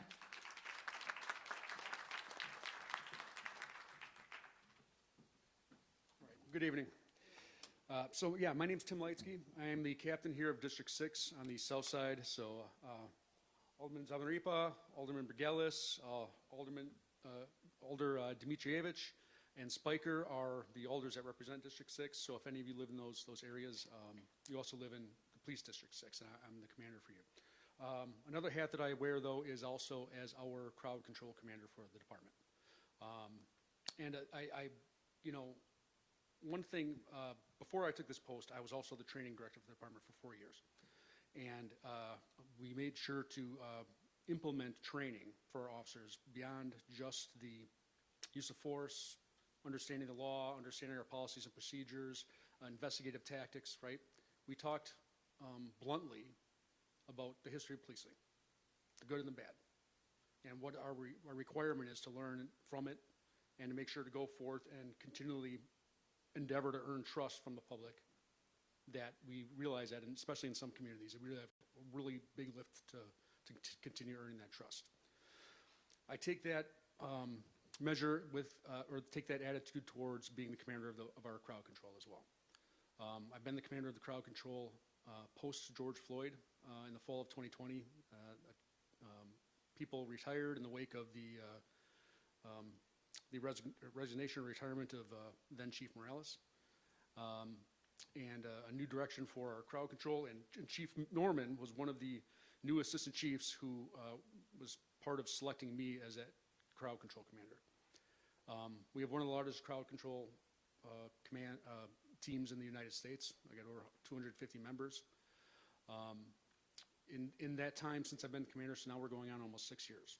There have been hundreds of marches in the city of Milwaukee, hundreds of protests, hundreds of demonstrations, hundreds of gatherings, and not once has any type of less lethal munition or tactic been used. We trust our community, and we endeavor to earn the trust of our community. We understand the difference between unlawful activity that is not protected speech. We understand that protected speech does not cover beating people or burglarizing or burning, right? But to the credit of our community organizations and to the people that care greatly about issues that concern them, environmental issues, economic inequity issues, and the current issues regarding immigration, right? You guys turn out in the thousands, and there's been no police intervention, okay? This is your police department. You know, there are others, I can't speak about that, and I watch the same news you do. It's not like that in every part of the country. We are a nation of thousands of police agencies, and they don't have that North Star that we have. And our North Star is public safety. Our North Star is protecting the residents of Milwaukee. And I've become, through this process, become very intentional about using the word resident. I used to say citizen. So we protect our residents. And so, but, you know, to Chief Norman's credit and to Sheriff Ball's credit, they are right about the complexity of this. And we can't downplay this. You got to remember that you're asking questions about law enforcement, investigating and enforcing laws against other agencies that are under the umbrella of the Department of Justice that pardoned over 1,000 people who were properly investigated and convicted of insurrection, including beating police officers. So, you know, when we talk about unprecedented times, yes, these are unprecedented times. But that doesn't mean that there isn't an opportunity for us to do what we can to bend the arc of justice. But, you know, when these things happen, these confrontations, these horrific things that have happened across the country involving federal agents, at the end of the day, accountability requires scene protection, evidence gathering, follow-up investigation, gathering of, you know, evidence and cameras and video, and then determining, right, that we have enough to present charges for a whatever, whether it be, you know, a state attorney, or district attorney, or a U.S. attorney to be able to proceed with those charges, right, and take it to trial or whatever it is, right? So those are the first things that have to happen. So as a crowd control commander, a couple things you guys need to know. I have great relationships with a number of federal agencies in the wake of the RNC, right? We hosted the RNC in 2024, and so we've developed great relationships with them. And it's different now, okay? And while I still have great trust and communication with most of our agencies that we're most familiar with, the FBI, DEA, ATF, et cetera, we have no relationship with ICE. And so I try to read the tea leaves. I don't think there will be a surge, but I plan for a surge, just like you guys are planning, just like Amelia's planning, right? I have to make sure my planning is about public safety and protecting the residents of Milwaukee. I have to make sure my planning can't be twisted and interpreted by a current Department of Justice as premeditation to interfere with any operations of any federal law enforcement agency. I don't feel like being indicted. But what I do know is that when these things happen, our North Star is public safety. So ICE isn't going to tell us where they are. If they do a surge, they're not going to tell us what neighborhoods they're going to be in. Anything that the Milwaukee police would be responding to would be sometime after the fact. What I do know is I've spent a lot of time about this, and originally, probably before the new year, as more communities were organizing, getting together, alerting neighbors to ICE, getting out their cameras, intervening, making it difficult for ICE, I was like, okay, great. And that's not a role for us, right? As long as people be safe. And then we started to see American citizens get murdered. And so I've had to rethink what is actually the role of us in this. But I know we're always going to be behind the ball. ICE will never tell us where they're at. And we can't just proactively have officers there ready. The city's too big and we're spread too thin and we don't have the bandwidth.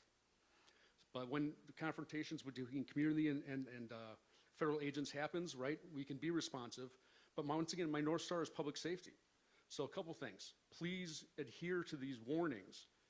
Do not let yourself get within arm's reach of a federal agent. They're too unpredictable. They're too poorly trained. So please don't do that, right?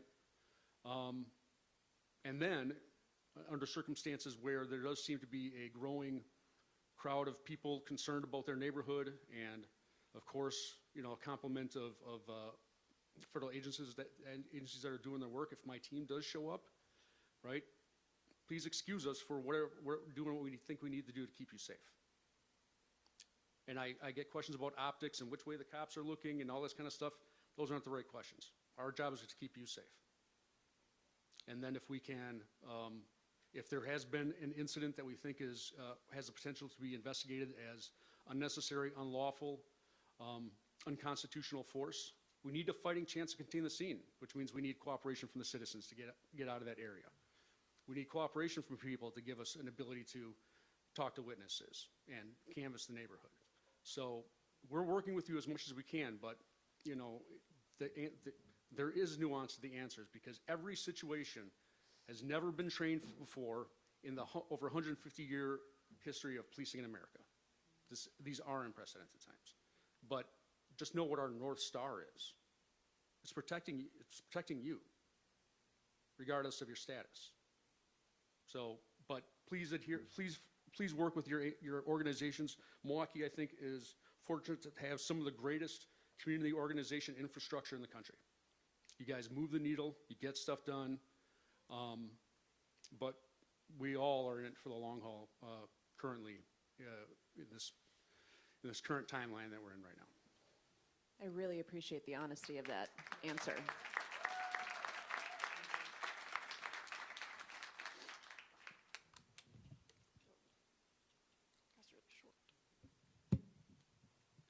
Hi guys, my name's Helen. I'm an Alverno student. I'm also an organizer.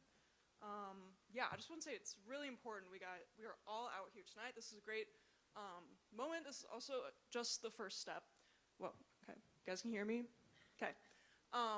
Yeah, the reality is it doesn't feel like if ICE comes to Milwaukee, but when, and we need to get organized and we need to prepare. And this is where we can start doing that, but the reality is it's no secret what stops ICE. We saw in Minneapolis, we saw a historic general strike, and ICE is leaving Milwaukee. I mean, fuck, ICE is leaving Minneapolis. And the same thing can happen in every city and every town in the United States. This needs to happen urgently. And there is Act 10 in Wisconsin, which is like, needs to be acknowledged hugely, just literally a historic crime against the working class, honestly, but I have material about how to organize a sick out, how to organize within your workplace. This is what we need. This is where we need to start. If you're interested, I have these kinds of materials. Please come find me. Please come talk to me. This is just one step. May 1st, additionally, we are organizing for a general strike. Obviously, that's very far away, but if there is ICE activity in Milwaukee before then, VOSIS has committed to a general strike before then, or some kind of mass action. The reality is legislation is not enough, police are not enough.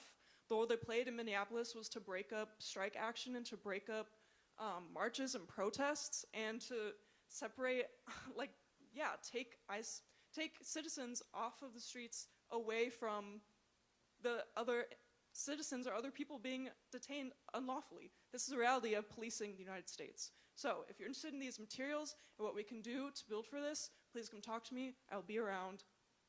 Thank you. Thank you.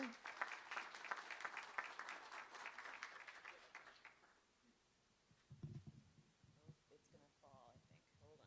Thank you. There you go. Thank you. This is a question for Mr. Litsky. Did I get that right, sir? Sorry about that. Lightsky, excuse me. My name is Micah. I live in southwest Milwaukee.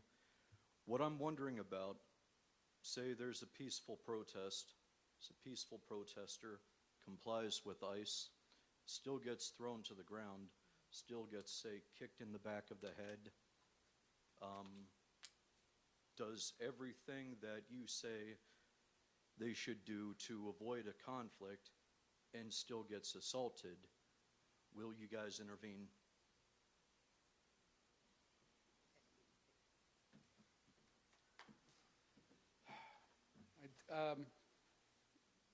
So these hypotheticals, right? And I get variations on all the time, and that's the reality, is that they're hypotheticals. And the important part of the hypothetical is, are we there to observe it firsthand and make a determination? Because if we're not, it's almost impossible for us to adjudicate that there was a crime that occurred this day, and we should be going and arresting somebody and trying to wade into the hotel or the local warehouse, wherever federal agents are housed, and go and ask them to turn over their agent.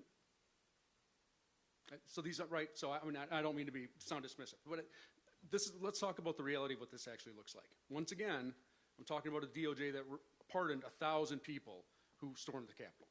So this evidence gathering, this gathering information, and I've talked about it with other people. There is maybe a long haul. The prosecution, I care public safety, I think absolutely includes the ability to fairly and impartially investigate crimes and determine if a crime happened. But maybe the actual prosecution has to wait 3 years. So, please, I know it's upsetting, but I'll tell you bluntly, don't be mad at the Milwaukee Police Department, your local police department, for trying to arrest federal agents under the current environment. On a day an incident occurs without a full investigation to make sure that we've got all the available evidence to make a compelling case. Well, I'm just talking about intervening so somebody doesn't get beat to death. Yes. Yes. You will? Okay. Yeah. Do we know if there were police officers in Minneapolis around at all, or do we know what the relationship was like between Hennepin County Sheriff, Milwaukee, or Minneapolis Police, St. Paul Police, and ICE? Do we know? Specifically, I don't know. What I do know is that just like they have been in Chicago, and just like they have been, Minneapolis is really the first big surge, but we've heard about it in Maine, we've heard about it in other places where there are smaller, aggressive enforcement tactics on the part of immigration enforcement. They're not working with the local officials. They're just not. They're not telling us where they're going to be. They're not asking us to be there. They're not giving us a heads up. And so we're always going to be behind the 8 ball. And so it's going to be very rare that if these horrible things happen and people are violently having their constitutional rights violated, that we're going to be there right then. And so that's the tough part of these hypotheticals. We're probably not going to be there when that happens. And based upon the timeline that I understand especially when we talk about the Alex Preddy shooting, there was not a local law enforcement element that was able to be witness to that or had an opportunity to intervene. And I think that would likely be scenarios under the circumstances that this kind of thing came to Milwaukee. And but I hope I'm, share the sentiment with the rest of you that we just hope that doesn't happen, first of all, right? And advocacy and the work between the elected officials and our community organizations is going to be paramount to at least giving us a fighting chance for that to happen. Thank you. Ma'am?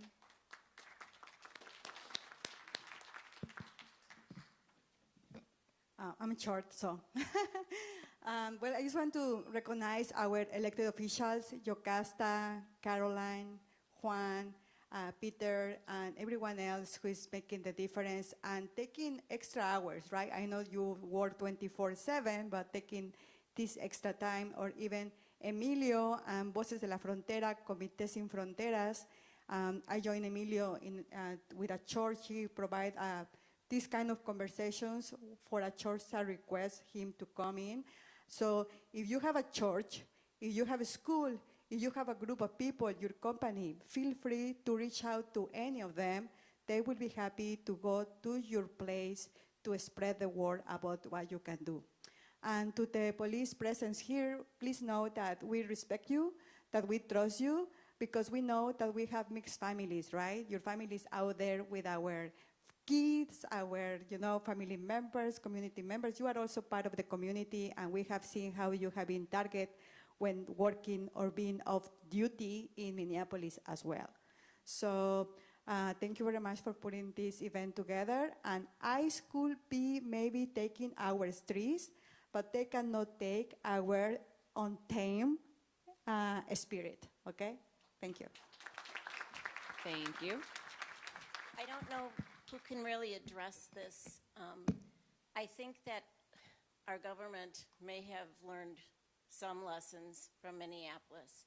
So my question is, we don't have a surge of ICE. What is our ICE presence in the city of Milwaukee? Do we have an idea of what's going on?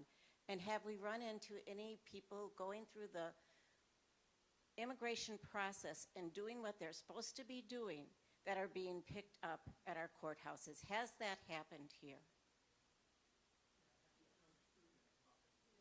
Okay, so we're kind of behind the horse here then, because even though we don't have a surge, our citizens are being harmed, our citizens are being terrorized, and it's not right.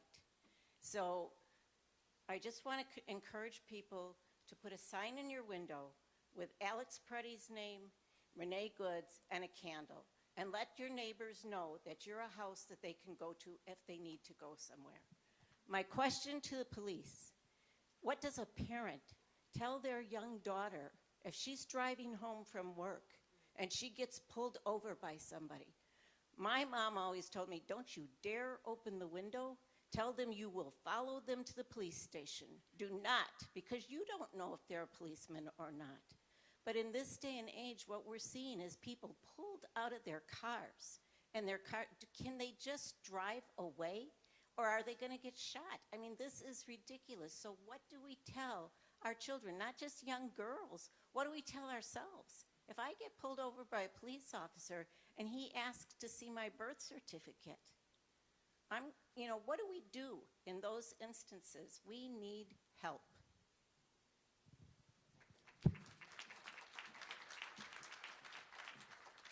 If you haven't already, please, please, please make sure you take these QR codes. Most of the answers that you just, or most of the answers to the questions you just asked are going to be available there. But if you have uncertainty about whether or not it's Milwaukee Police Department, Mike and Fabian, you guys mind coming up here, please? A couple things, right? You guys need to know. What I'm wearing, what they're wearing, this is the Milwaukee Police uniform, period. It doesn't look like camouflage cosplay. This is like what cops look like, right? So we're going to have our navy blue. They may have an external body carrier or not, like me. We're always going to have our Milwaukee Police badge, right? This is our patch that says that we are the sworn protectors of the residents of the city of Milwaukee. We'll always have our patch. Mike and Fabian here, because of their external body armor, they have a sewn-on patch of the badge. But Mike, you want to pull your armor across? He's got a badge underneath. And maybe it's not convenient sometimes for the officers to have the badge affixed still to their shirt, but they have to have it on them. They can show their badge. They can tell you their number. They have to tell you their work location. And all of these things are codified in our standard operating procedures, in our standard operating procedure regarding citizen contacts. We have to identify ourselves. We have to explain to you why we're stopping you. We also have to carry our...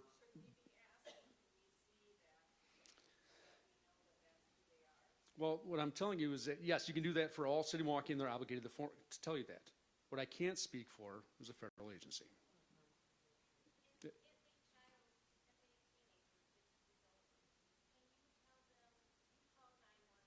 Yes.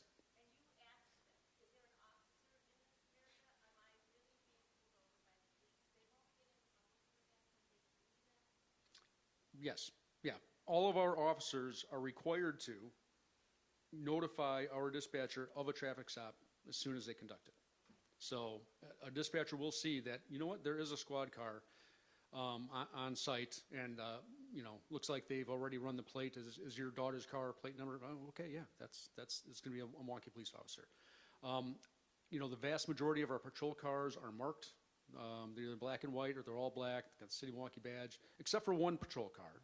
And it's outside, and it's got a big blue lightning bolt on it because District 6 has the first assigned fully EV squad car. So it's pretty cool. Come to our town hall sometime, and we'll show it off. So yes, we have a, yes, this is what a Milwaukee police officer looks like. We do have different elements. We do have officers that have to do special investigations. There can be undercover officers, can be all these kind of things. First of all, an undercover officer will never stop you. That would be blowing their cover. We do have unmarked officers that may, wear a more casual look with body armor over it. They also have to show you their badge and their ID and tell you where they work and what the reason, and give a reason why they stopped you. So, but once again, I can't speak for the federal officers. Juan Miguel, you wanted to add something? So in response to what your question was about the courthouses, after that happened, everything that happened with Judge Hannah Dugan, we actively were trying to work for a courthouse policy with ICE agents. The thing is that the Milwaukee County Courthouse is a public place. The hallways are considered public spaces, and we can't impede anybody from coming in there. What the idea was to create a registry where if an ICE agent enters, you have to sign in with your full name, and you have to take off your mask. And I wanted to add, you have to surrender your weapon as well, but there's no way they were going to do that. So right now, the thing is that it's sort of out of our purview as county officials. What we need is for Chief Judge Carl Ashley to support that and push forward with it so we are able to at least keep a record of who is coming into our courthouse, because there's that, but then inside the actual courtrooms, they're not allowed to enter either. They're not allowed to enter there, but they're allowed to wait in the wings, like in the public spaces and in the wings. So I know it's a lot of bureaucratic stuff, or it's a lot of different kind of weird little things, but we have to find these channels that are going to have the best effect. So we will keep working on authoring something at the county level to work with creating that registry at least. And I think at the county level, and we're seeing this with our police officers, when we want to have an ordinance or a law that the state doesn't agree with, their law supersedes ours. So federal government supersedes the state. So that's where we often are kind of drowning. We also have to understand, when they said unprecedented times, like a million times up here, this administration is doing whatever it wants. They're doing anything they want. We can put so many kind of policies forward. They just say they don't want to follow it. They're not going to follow it, and they got the president defending them. You know what I mean? So it's a question. It's got to be a question of combined community efforts and efforts from elected officials. And sometimes it feels hopeless because it's the federal coming down on us. But that's why we just keep fighting and we keep pushing, and just make sure you keep calling your electeds. Make sure you keep ideas coming, and we're all willing to work with all of you. All right, we're at 8 o'clock. We've got one more question, and then I think we'll wrap it up. Hey, Joette Rocco. I live on Lakefield Drive. I have a question because I work at UW Milwaukee. And so it's a state building, but it's a public building. But I teach a lot of students of Hispanic background, all different kinds of backgrounds. Where is ICE allowed to go? Can they come into a classroom that I'm teaching?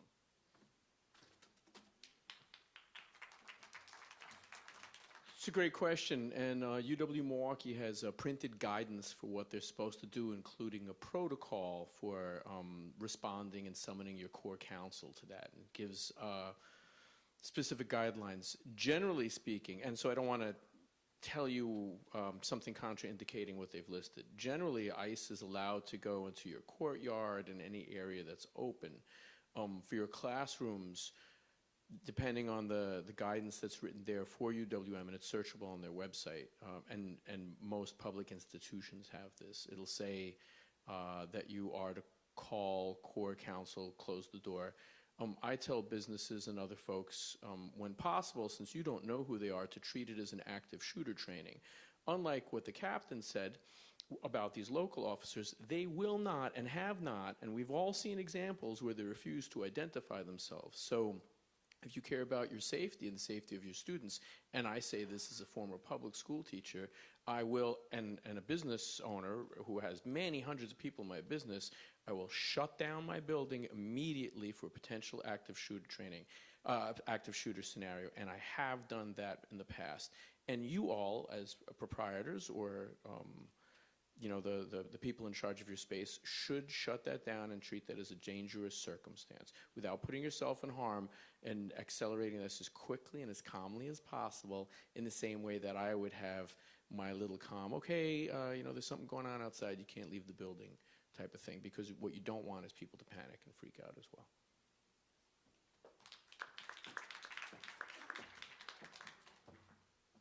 All right, we end where we started. Oh, we have one more question? Go ahead. Really quick.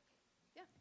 I don't want to sound silly, but how do we identify an ICE vehicle? I look around, I'm driving, does it say ICE on there? I was told by a rapid responder, if you think it's ICE, get a license plate, and then I know to call that number. But what type of vehicle, are they generally SUVs? What are they?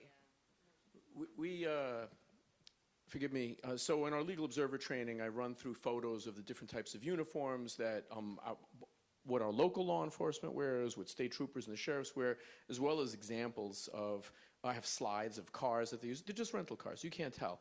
And what you shouldn't do is also get paranoid. Don't think that it could be a minivan. It could be a 2-year, and those things change. I want a new 2025, a 2026 rental. Now you hear, oh, I hear they're renting older ones. You won't know. You'll know if they come up and they say, I'd like to book 50 rooms for the night. Or you'll know if they show up and it's these guys who look like J6 rioters coming out into the area. Okay. But you won't know, and so don't get paranoid thinking these things. If you see something and you suspect something, then call the 1-800 number. But to go down that spiraling nightmare of anxiety and what about this car and that car, it's not a good mental exercise. It could be any car, and it has been any car.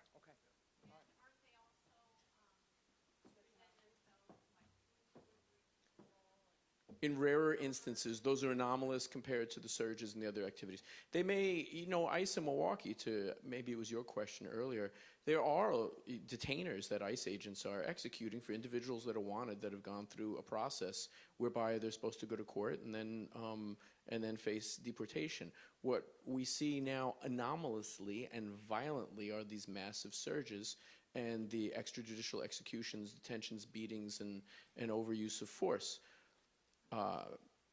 5, 6, 7 states that's occurred in, and there are ways that can be fed into and that you want to prevent. If you want to be proactive, encourage local law enforcement to not use facial recognition technology, to not use flock cameras, which fed into the software that ICE used to determine which neighborhoods they're going to target in Minneapolis. It's called Elite. It's run by Palantir. And put these restrictions so that we don't create honeypots whereby they want this and they can utilize that. Worrying how they're going to come, and I heard this wild story, those might be real, but those are much smaller and anomalous. What you want to do is take a look at the unconstitutional, the larger systems of dismantling, as well as the larger systems of supporting. The specific examples, the blueprints for how you can protect your business, your school, they're all out there, and you should read them, and then you can contact elected officials or folks like the Milwaukee Turners of Voices to help you interpret that. That big part of the homework you should do. The phone calls of your elected officials you need to do. They already know who I am. You see everybody calls me by first name. I'm a gadfly in a good way. I need you to do that thing. On that gadfly note. Yes. All right. Well, thank you so much. Thank you to Alverno. Thank you for Captain Leitsky staying and answering questions so honestly. Thank you for Vosis and Turners. And thank you to Sky Capriolo. Oh, and thank you to Peter Bergelis and our county and city colleagues, and really thank you to all of you, because when it comes down to it, it's all about community. Be safe. Thank you all.